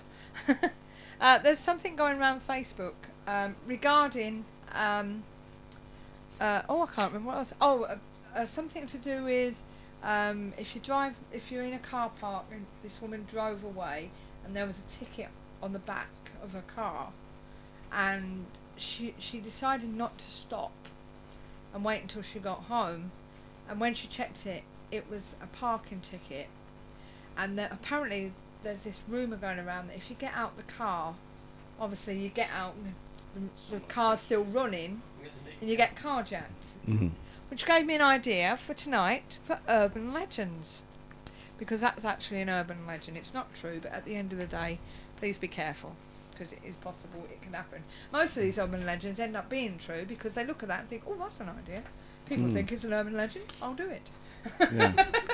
But anyway, so I'm going to start with urban legends. I don't know if you know any good ones, but I've picked a few here that you might be interested in. Okay, a babysitter taking care of two small children called their parents late in the evening to ask for permission to cover up the life-size clown statue in the corner of the family room. It's not that I don't like it, she said. It just kind of freaks me out with nobody else here. It's hard to watch TV. The parents' reaction to her request freaked her out even more. What clown statue? They asked frantically. Dial 911, call the police, do it now. Though urban legends are sometimes inspired by real life events, no clear precedent for the clown statue has been in news reports over the past 20 years. No stories in which a miscreant poses as a clown doll inside people's homes. At any rate, in 1990, a West Palm Beach, Florida woman was shot and killed on her doorstep by a clown sporting a brown-orange wig. Then there's the John Wayne Gacy, of course, who during the mid-70s murdered 33 young men and buried their bodies under his Chicago home.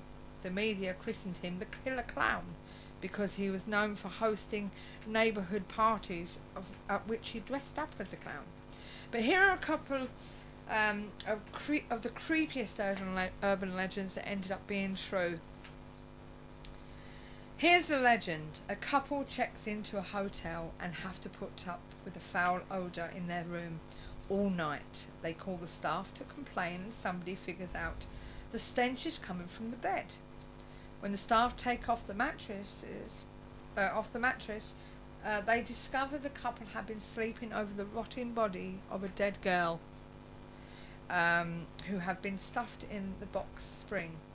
This is actually true. This actually happened on numerous occasions within the US. Many a times they would find a prostitute or something, or a man who has been killed by maybe a mafioso or something or other. Okay. Here's one you might like. Ever been to a carnival? or affair we have over here.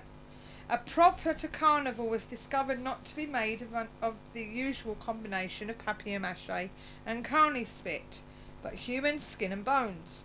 Everyone at the haunted house had been poking and giggling at a real mummified dead body. Apparently, okay, the truth is that back in 1976, a camera crew filming an episode of the $6 Million Man, all us oldies will remember that one, began to set up in the haunted house at the New Pike amusement park in Long Beach, California. As they were moving aside a hanging man prop, they accidentally knocked off its arm and discovered human bones inside. The story gets stranger, for the body was actually that of a criminal mastermind, Elmer McCurdy, who was killed in a shootout after robbing a bank in 1911. Dun dun dun. Going. No, not Elmer Fudd. I knew that was coming as soon as I mentioned it. Elmer McCurdy was killed in a shootout after robbing a train in 1911. The princely sum old Elmer got killed for was $46 and 2 jugs of whiskey. That's a bit long, isn't it? 1911 and found in 1976. Sorry, I've just got Wascally Wabbit going around my head now. Wascally Wabbit. Yeah. Oh God. Yo, Wascally Wabbit. Okay, here's one for you to think about when you're sitting there at night watching a scary movie all by yourself. The legend. Everyone knows the feeling. You're alone in your house when you get to the unmistakable sense that you're being watched. It's like you can feel another human presence in the house with you, even though you know you lock the doors and windows. This spooky trick of the mind is probably why so many of our ghost stories are about someone being inside our house. There's a call that was coming from inside the house. The killer who hides under your bed, the guy who wakes up to find a note taped to his forehead, even the monsters living in our closets. But these fears are irrational, right? The truth is, a 57-year-old man, not in 19 anything, a 57-year-old man living by himself in Japan began to notice small things amiss in his house. Sound familiar? Objects wouldn't be where he'd left them. Sound familiar? Food would disappear that he swore he didn't remember eating. No, that doesn't sound familiar. I'm sure I didn't eat that chocolate. He'd wake up to strange sounds in the middle of the night, but every time he'd go and check them out, the door would be locked, the windows tightly shut. Nobody was there. Was he losing his mind? Being messed up with by a shy poltergeist? To find out, he set up a series of spy cameras around his house. The next morning, he ran back the footage on the camera, and that's when he saw it. A strange woman crawling out of a cupboard, like it was on the TV in the Ring. And if you think that's terrifying, imagine what happened inside his stomach when, at the end of the video, she crawled back into the cupboard. The one that was just a couple of feet away from where he was standing watching the video. The man assumed the woman was a burglar who was only temporarily hiding in the cupboard and had left. He called the police, who pointed out that all the locks on these windows and doors were undisturbed. There was simply no evidence whatsoever that anybody had broken in, and in other words, the woman had been in the house all along. After a thorough search, the woman was found nervously huddled in a small cupboard. Apparently she had sneaked into the house and slept, ate, and even took showers there for an entire year without being detected. Oh, God. Wow. That's Can you spooky. imagine it? If you're doing things and she's been there watching. Yeah. The intimate things. I know. He was a bit too old for that, wasn't he? Yeah. He was on his own. Oh yeah, he was on his own. Yeah. Can I just say, and it's funny because our friend V actually put it on Facebook the other day. Why is it when you get out of the car and lock it, you always look in the back seat? Don't know. I mean, she said it's not as if some serial killer's going to go, oh damn, you saw me. Or help, you've locked me in. But why do we always check the back seat? We know there's no one there. Watch them bloody films, that's why. Right, the last one is my worst nightmare. Again, it's come back to haunt me. Right, the legend. The mourners pass by the casket, giving their last respects. It's your turn, and as you look down into the coffin, that's when the corpse starts screaming. The truth. It all started when a woman from the northern Russian city of Kazan, who suffered a heart attack and was rushed to the hospital by her husband. At the hospital, she had been wrongly declared deceased by doctors, but as mourning relatives filed past her open coffin, the supposedly dead woman suddenly woke up and started screaming as she realised where she was and hearing mourners saying prayers for her soul and to be taken to heaven. Her eyes fluttered, but she only lived for another 12 minutes before she died again, caused by shock after waking up to discover she was being prepared for the burial. Now that was actually a recent story. I think that was back in 2011. But that's that thing.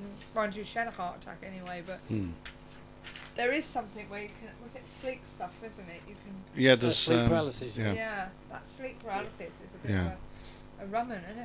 Do you know anything about this sleep paralysis? Little bits. I mean, it's. it I mean, there's something narcolepsy as well as another one where you can just fall asleep. Yeah. So that's really. But you know, well, there's a few urban legends, and nice to hear some more. I think Bloody Mary was an urban legend, but it was actually true, from what I saw. So. Well, I mean, The Ring is supposed to be. Yeah. It's supposed to be loosely based on fact. I haven't actually seen the facts, mind you, but it's supposed to be based. Most urban legends are based on some form of truth, but they just get blown out of proportion as they go along. Yeah. Andy707 says, "Hey, I know all about it. I've written a book about it as well." What, Urgent Lemons? No, sleep paralysis. No. Oh, brilliant. See, we knew we'd find somebody who'd written something, Greenlee. Go on, tell us about the book. Urban Lemons. Did you say Urban Lemons? Nope, I said legend. See, he's written a book too.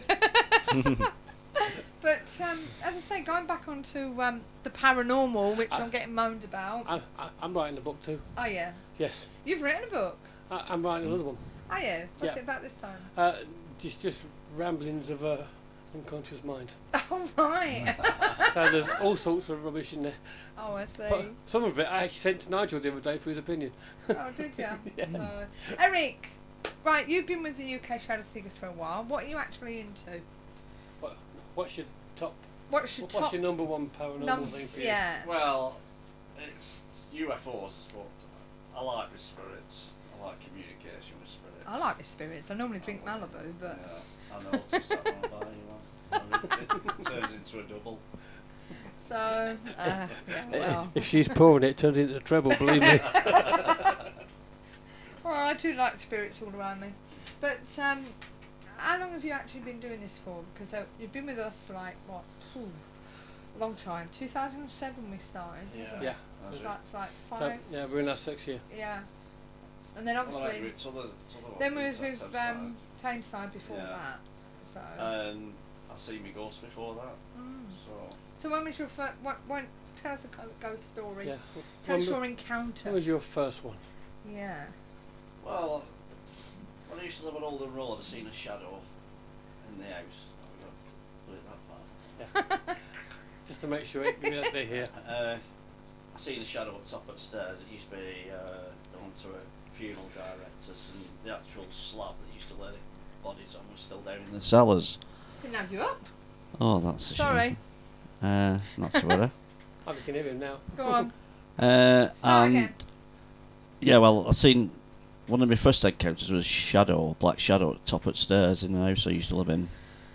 They used to be funeral directors, and the actual slab where they used to lay the bodies on for preparation was still down in the cellar. But my first proper ghost, which I've said before, was at County Avenue near the hospital.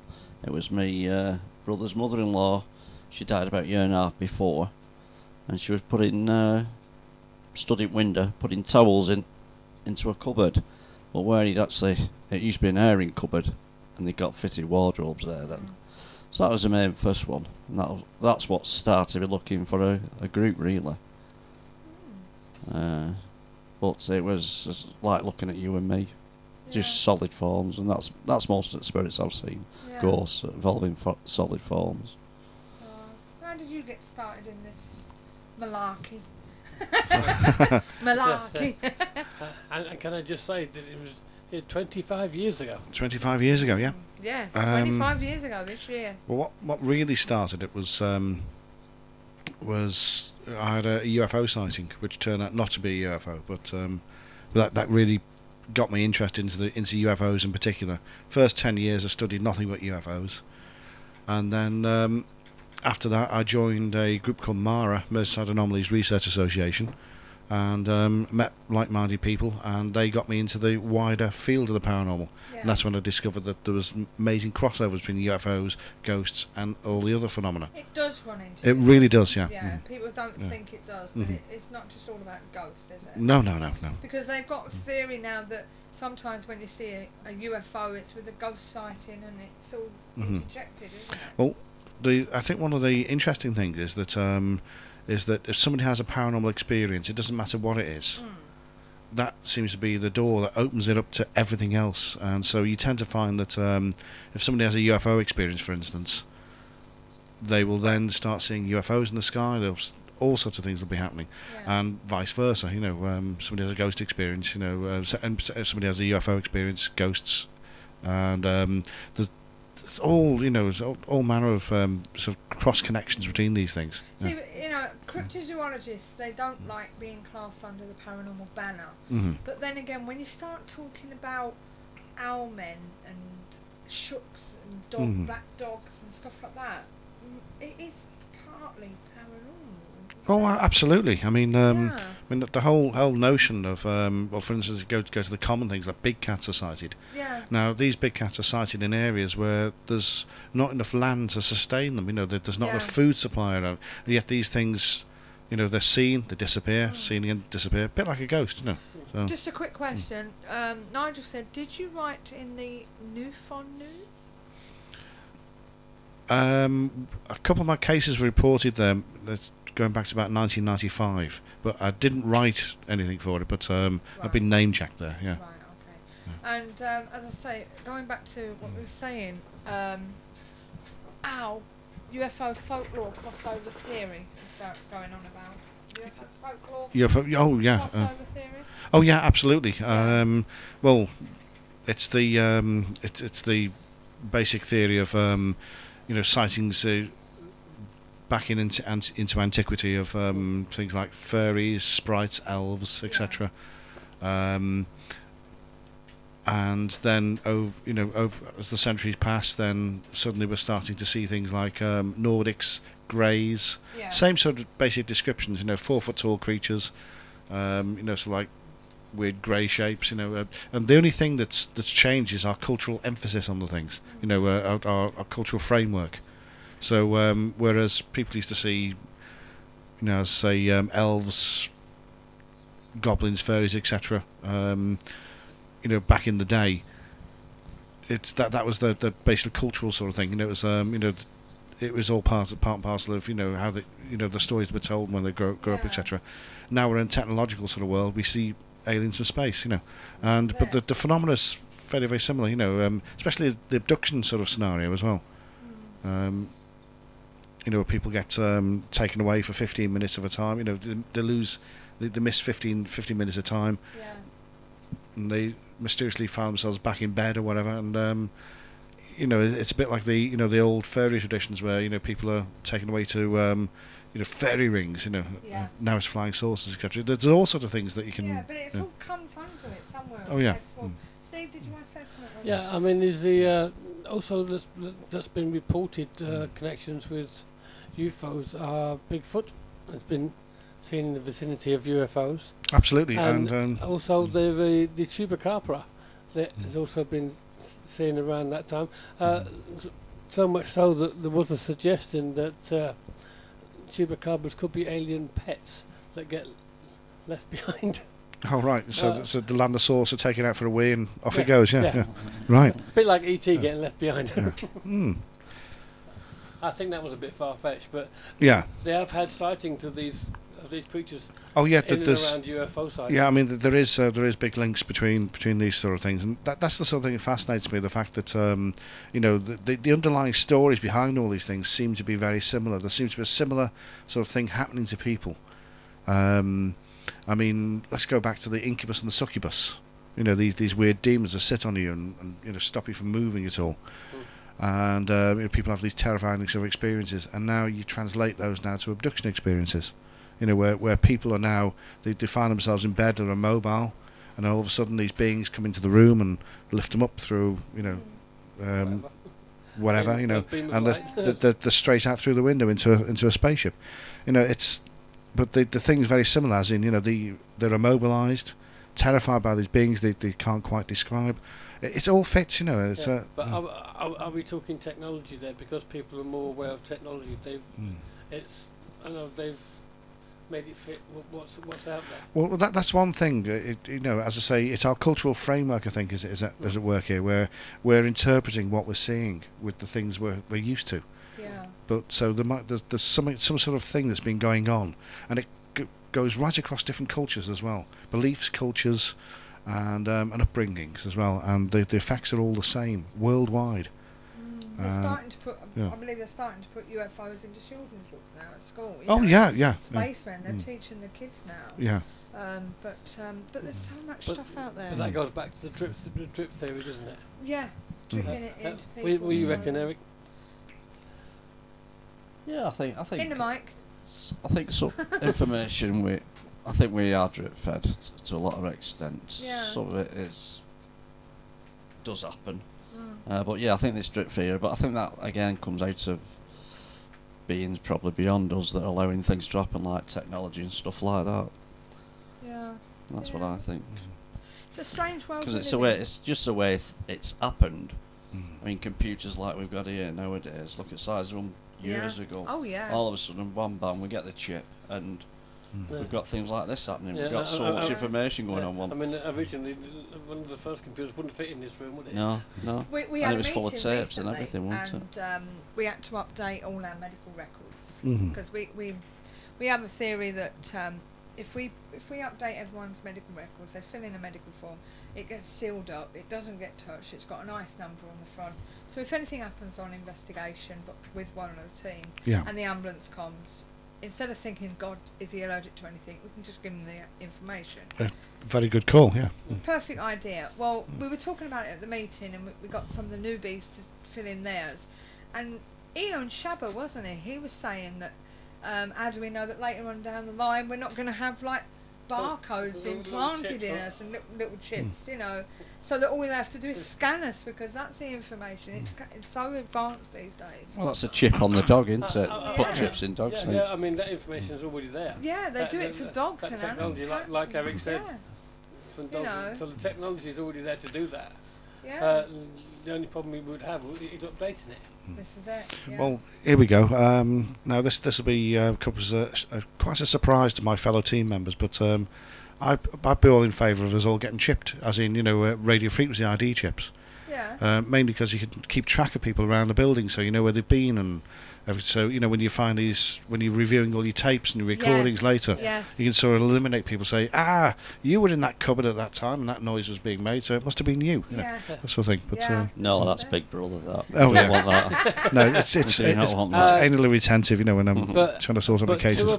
To a point, it would work on border control. Yes. Stopping people that don't belong in the country in. Mm. I mean, they wouldn't have to prove that they're here working. You just scan. Oh, sorry, you're off. Yeah. No court case. Oh, well, a mistake and I'm going to get shot. Sod that. Straight back out the country where you belong. Well, this is it. At the end of the day, you know, the technology it's that's just a out passport, there. isn't it, basically? Yeah. The technology that's out there for and all it would sorts save our of trees. things, you know what I mean? Because it would sort out all sorts of things. Not only that, not only with the normal everyday running of the country or the world, and he said he had chips only with his fish. But at the end of the day, it's also the vast technology in the paranormal and everything. It's we've always said that what equipment we use is not for paranormal work, is it? We get a K2 meter. That's for checking electromagnetic fields on TVs and stuff like that. Yeah, it's to eliminate the bleeding obvious. Yes, Yeah. bleeding obvious. It is. Yeah. You know, we use thermometer gauges. You know what I mean, to check the temperature. You know, and they're used for certain things. Thing is, most of us use laser thermometers. How many of us actually bother to use a proper thermometer in a room? Because that laser, I do. Because that laser only gets the temperature where that dot is. Yeah, it doesn't take the air temperature. Yeah, No. it doesn't give you an ambient temperature of the room. Unless you have one of them ambient meters that Andy and Hannah have. There's an ambient meter you can get apparently. You can, yeah. I mean, well, for instance, if we're going to go into top tips on how to use these laser pointing thermometers, the best way to take a temperature reading anywhere in the room is actually, basically take a reading on a person. Yeah. Stand them in a spot. Now, I've used these to great effect when we've been looking into cold spots. Now, this is an interesting one. This really got me. Now, the common sort of explanation for a cold spot, if you ask most paranormal investigators, is that energy has been taken out of that spot by something that's trying to manifest. And so I decided to take a critical look at this, and so I spent a number of years actually going around when we found cold spots. Now, cold spots, when you find them, they're very distinctive. They're like nothing else you've ever experienced. They're like walking into a meat locker. Yeah. Within a single step, you're plunged into cold. Yeah. And then a single step out, you're back to normal temperature. Now, I've been using laser-guided thermometers for those sort of purposes to take skin temperature readings. But then we also took air temperature readings with a normal thermometer as well. And now this is the amazing thing we found, is that the air temperature difference inside and outside of a cold spot is minimal. It's about 0.2 degrees. Yeah. Right, it's slightly colder in a cold spot, but not much. No. But your skin temperature drops by 5 degrees instantly when you walk into these things. Yeah. So there's something weird going on there. Yeah. So it's not an actual physical response, it's a physiological response. Yeah.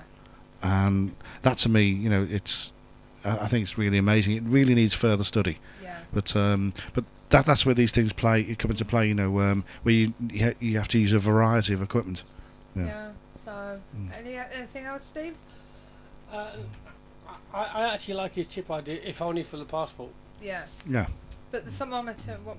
Yeah, I mean, I've not actually heard that before, but I haven't actually checked it, but myself. But it will be worth trying that one out. But your skin temperature really does feel a lot colder than what you actually think it is. Yeah. So it'd be good to try that one out. Any other tips we should try out on investigation? Don't throw your batteries away. Don't throw your batteries away. Absolutely. No, because when you walk out of the building, they're all right again. Yeah. You know when you get weird battery drainage. Yeah. Yeah. Well, I've found that, and again, the classic theory is that your batteries drain because your ghosties are using the energy in the batteries to manifest themselves somewhere. And what I've found is that nothing's actually happening apart from the fact that the electricity is being inhibited from travelling around the circuit in the device itself. Yeah. So there's no drainage occurring in that battery at all. We've taken voltmeters with us and tested the batteries in situ. They appear to be dead. Take them outside of the area where the paranormal stuff's being experienced, and they're back to full life again. Yeah. Wow. I mean, it's happened with my camera and Michelle's, and recently on 2 occasions now with Shabba with his phones. Yes. He carries 2 phones. And they both died on him. I mean, it was in the neighbourhood. He took 2 pictures, gone, finished. Yeah. When you walked out the area, it came back again. Well, interesting story here. Now, when we were filming Spook School many moons ago, the sound engineer said to us, the phones have got to be off, not just switch to silent, they've got to be off because they interfere with my recording. Yeah. So we dutifully switched all our phones off. And now, in those days, I had an old clamshell type phone, you know, the one you had to flip open. Yeah. Now, to actually physically switch that on, I had to flip it open and press the button, and keep it held down for 5 seconds, then it charges the thing up, off it goes. And so I had this thing switched off. We were actually caught on film switching these devices off. Yeah. And halfway through the investigation, I'm walking down the stairs, and all of a sudden I'm starting to take pictures of my own pocket because the phone had reactivated itself. And then Rob's phone, Rob Bethel, who we were with at the time, his phone went off as well, and his was switched off. And it just switched itself back on again. He received a phone call. Now, the engineer was very, very cross with us, but we said that it's not us. These phones are physically off. Yeah. And this is what we tend to find in investigations, that you switch a device off like a phone, and mysteriously it'll switch itself on, or vice versa. It'll just power down for no apparent reason. Yeah, we've had that from guests on investigations, and Nigel said the battery thing. That's what happens in the portal. In his portal. Oh right, yeah. Now that's a testable thing, and I think that's really good. You know. Yeah, definitely. So but that's definitely, we need to sort that out. That portal visit. Well, we said when we go to the middle of nowhere, we're going to scoot off. I've not booked that yet. Well, book it, woman. Book it, woman. Because we're only down the road from Settle. Yes. So we can, and hopefully we get some decent weather. We can pop down and see that. So he said it may be something to do with the volcanic rock in the area, that's in the area. So what do you think, Mark? Well, that's interesting. I mean, I've been racking my brains out to try and find out anything that could. See, the thing is, we've got EMF meters as well. Yeah. Now they detect any sort of electromagnetic interference you've got. Yeah. You know, especially the more sophisticated ones, and there's nothing happens to these meters at all. No. Yet the batteries drain. So that tells me it's not an electromagnetic effect we're having here. Now, what else can actually inhibit electricity flowing around a circuit? I don't know. No. Yeah. So I'm open to suggestions. A question for Nigel: have you tried using a Geiger counter there? Geiger counter. Because I think it would be a good idea, actually. Yeah, the Geiger counter would be good. I think with situations like this, you need to throw everything we've got at it, because now this is the thing about taking kit with you. Now, people sort of say, you know, are you trying to detect ghosts with it? No, you're not. No. You're trying to measure the environment in any way, shape or form. Yeah. And the idea behind that is not to detect ghosts, but to detect changes in the environment that could be indicative of ghosts or other phenomena. Yeah. I mean, obviously, if we get this and this happens every time we see a ghost, then we know what to look for. Exactly, yeah. Before we even You know, start. you've got yourself a ghost warning thing. Yeah. Yeah, the K2, for instance. Yeah. I've used it before where I've sat it on the floor or whatever, and we've talked and we said, like, is there anybody there, blah, blah, blah, blah, and it's flashed, and then it's not flashed as a yes-no indicator. Do you think that's plausible, or do you think it's picking up something intermittently? Well, every time that it's happened to me or teams I've been with, it always seems to be linked with people keeping the phones on silent, and so it's picking up the phone trying to connect up to a network, and that's creating a an electromagnetic signature, and off it goes. But and the other thing I've seen, I've actually seen this. It's basically confirmation bias, they call it, where, you know, if it goes off while you're awaiting an answer, you think, yeah, that's great, and then it will randomly do it again when nobody's talking. You ignore that, you put it to one side. You know, so psychologically, you know, you're looking for, you know, you're just looking for the positives, not for the negatives. So it's important to be very critical when you put these things out. But after saying that, there's been many groups out there that swear by these things. So, you know, I might have just been very unlucky. Yeah. So it's worthy of further investigation. Yeah, Vinny said we need a mobile phone detector or something that picks up the noises it makes around electrical equipment. I'm sure we've all heard this. Yeah. Well, just a basic. Because when it's trying to kick in, you hear that. Yeah, just a very, very tiny speaker. You know, if you had one of those connected to battery, that would be Yeah. A good way of detecting these things.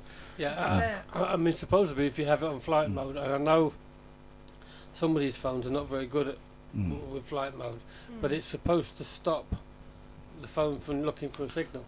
Yeah, it eliminates a lot of the things that going for looking for satellites and looking for so if you've got GPS. it on flight mode, you can use it as a camera then. But would it still pick it up? There'd still be some sort of electrical activity. I mean, my sort of thing is switch it off completely. Yeah. I mean, having said that, the K2 doesn't pick anything up below 1.5. Yeah. And I've actually had my phone right next to it. And it hasn't gone off. And it hasn't. Right now, nothing. Now that's an interesting one.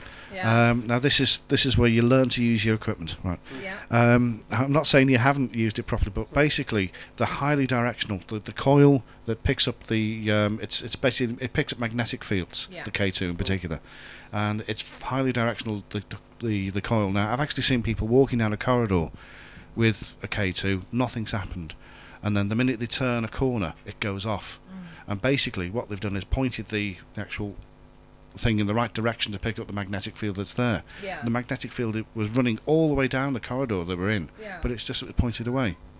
So basically you need to remember that it's highly directional. You need to orient it all over to get a decent picture of what's going on. When I'm using it, I do tend to use it as a scanner, and I actually swing it across where I'm going. To see if I can get something. Vinny said if the phone is in night mode, a certain amount of EMF would be released. Yes, it would, yeah.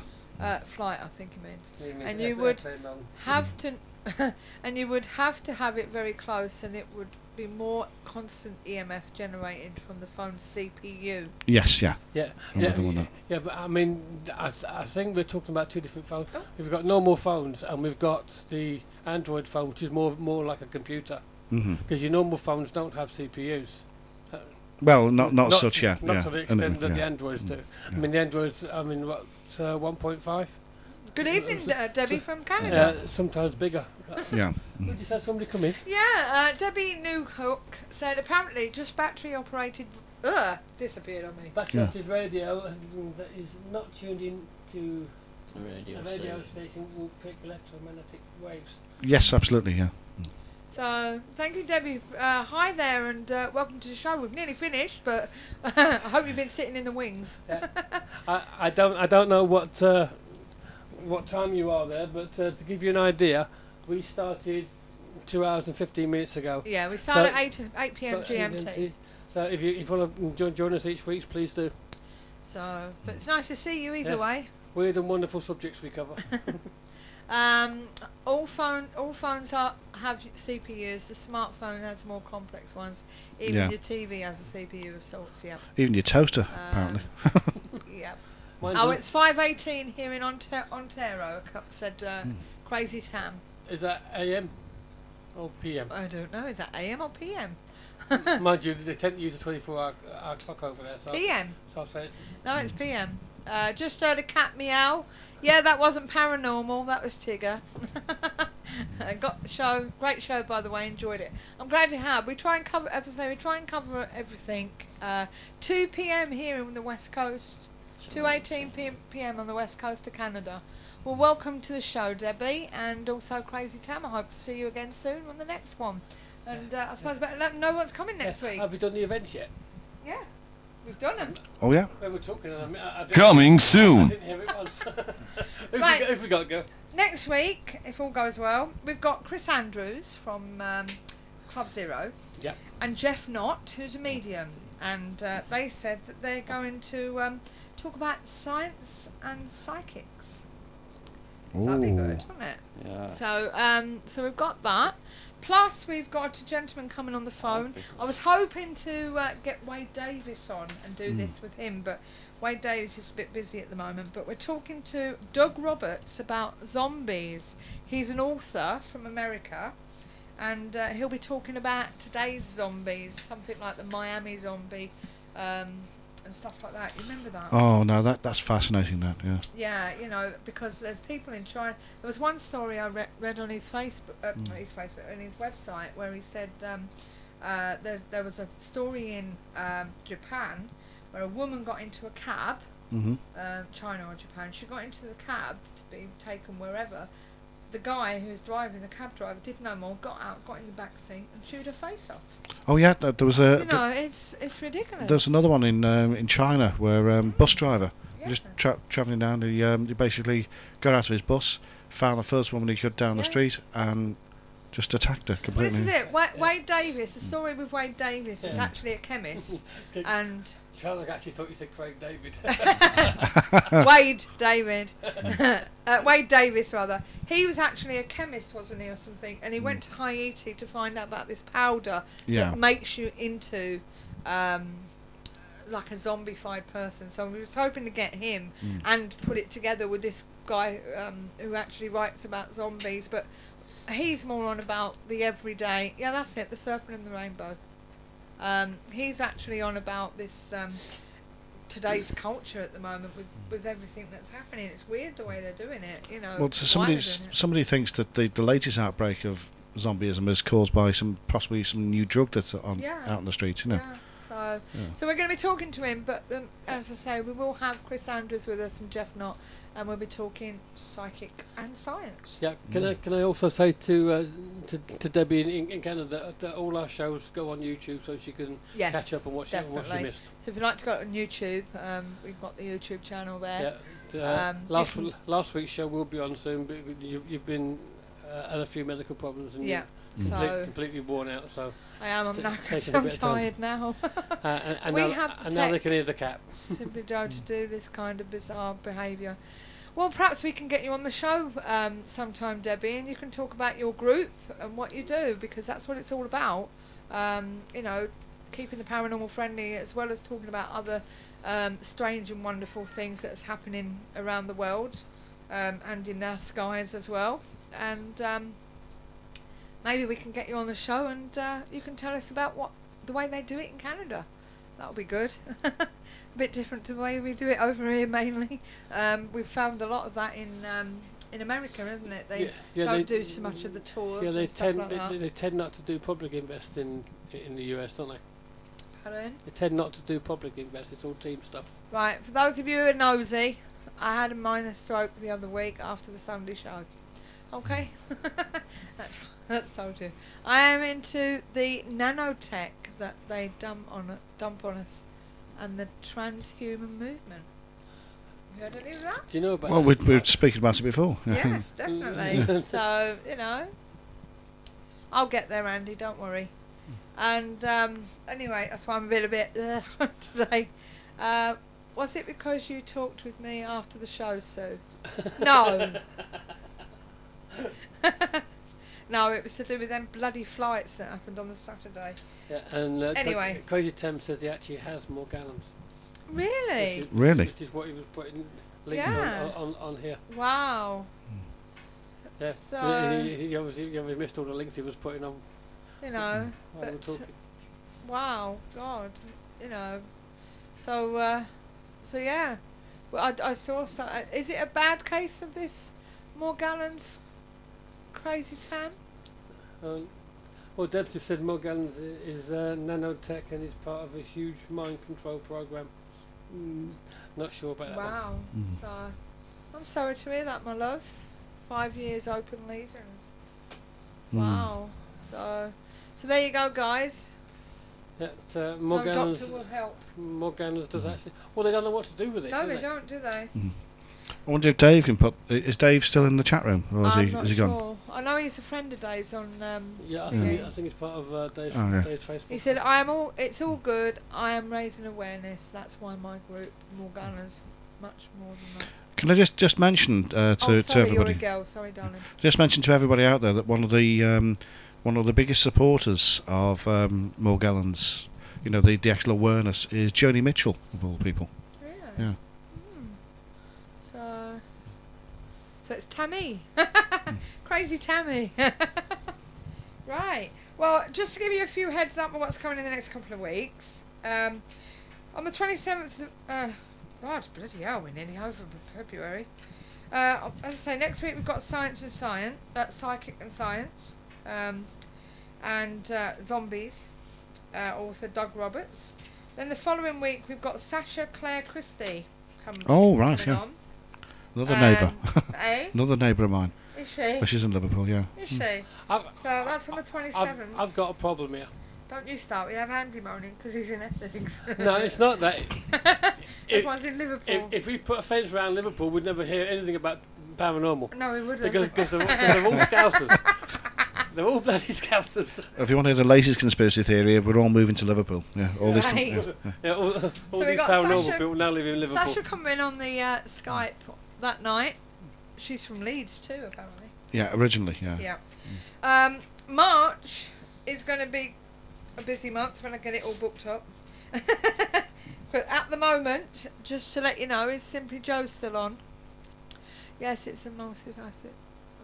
I think yes, yeah. 6th of March, we've got Alison Winrider coming on at 9:30 p.m. She's going to be doing some readings for us via Skype. So if anyone wants to have a reading with Alison Winrider, she'll be available for you to do that.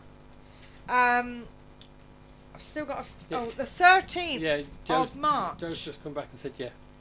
13th of March, we have a special. I'm just waiting for confirmation, but it was one of the dates they mentioned. Derek Akora is going to be talking to us on the show. So, yes. Paranormal bailiff. I don't know what he's on about. And just for Joe and the girls in the hub, in the chat room, 27th of March, we have Ben Hansen from Paranormal Fact and Fate coming back on the show. Woo! Yes, he's coming back. My days are numbered. Sorry, Ben Hansen to you lot. But yeah, so I've got to fill up my book a bit more. But Andy said, how did you wangle a Cora? Eh? Andy said, how did you wangle I did I wangle a Cora? I asked. asked. That's how I get everybody. I asked. Personally. Personally, yeah. I contacted his missus and said, "Would you mind?" And they come back and finally said yes. And you spoke to him at the show. Yes, I spoke to him at the show at the Envy Club in Liverpool. So, yes. Liverpool again. And so we'll have it's a all special happening. that night. Doesn't he charge? Yeah. It's not this time. He's not coming here. He's going over the phone. Yeah, through Skype. Yeah, so even our medium, Mr. Mahogany, is from Liverpool. Yes. Yeah. So, but yes. So that's what's coming on. So don't forget. Every Wednesday night. Definitely, we got the KTPF show. This is where it's at. Neil Munnelly. Neil actually wants to walk through it. Actually, he does. I want to go through it, or I want to put a stick through it and see what happens. If you put a stick to it and somebody pulls it from the other side, what could that be another way that aliens get to us? They can walk through portals. You never know. Interdimensional beings. Interdimensional beings. Which that's his new nickname. Which I know Nigel believes it's more. A lot of it's that what comes that way. You asked him on Saturday, Mr. Akora. Pardon? Yes, Derek Johnson will be coming on the show sometime. That's his real name, by the way, if nobody knows. Yes, Akora was his grand's name. His grandmother's name. Grandmother's maiden name. So, but as I say, Mr. Munnelly, or Mr. Mahogany, as Charlotte and everyone likes to call him, will be coming in on that one. What? And Eric's new nickname is David Baddiel. I must admit, you have got a look. You have got a likeness there. Yes. Especially when you're wearing glasses. Yeah. I'm not as fat as him. So. No. And this is our Roxy. So, but I don't know. But that's basically it for tonight, I think, guys. We're going to love you and leave you. And as I say, it's been very good to have our friends on tonight. Thank you, Mark. Oh, you're very welcome. It's always a pleasure. Yeah. Don't forget, if you want to have a go at the Tam says Roxy's cute. If you want to have a go at that competition to win 2 tickets. Yeah, to win 2 tickets for Paul Gannon's Ain't Afraid of No Ghosts, one man versus a paranormal. So I've been hearing a bit on the radio actually. I hope it ain't you, but I think it was on ITV, on BBC, where they've been saying that this medium's been saying like, not medium, this comic has been saying, I'm medium, I pick up people that you don't know, and all this, that and the other. You know. Right. Do you know a Kate? Yeah. Oh, what happened there? You know, and all this, that and the other. So, but yeah, don't forget, if you feel like that, don't forget you need to, if you want to do this, contact us at admin@ktpf.co.uk, which is the answer to the question. What's the nickname of the newbie?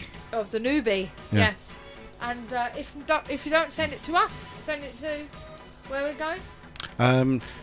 Well, you can go to. Undercard. Basically, you can find the answer to the nickname of our newest member of Nightwatch UK by going to allthews.nightwatchuk.co.uk.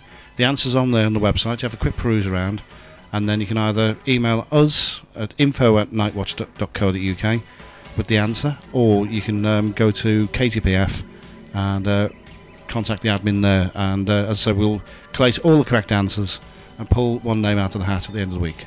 Right, okay. Well, thank you very much, Mark. It's been great having you on. It's been a pleasure.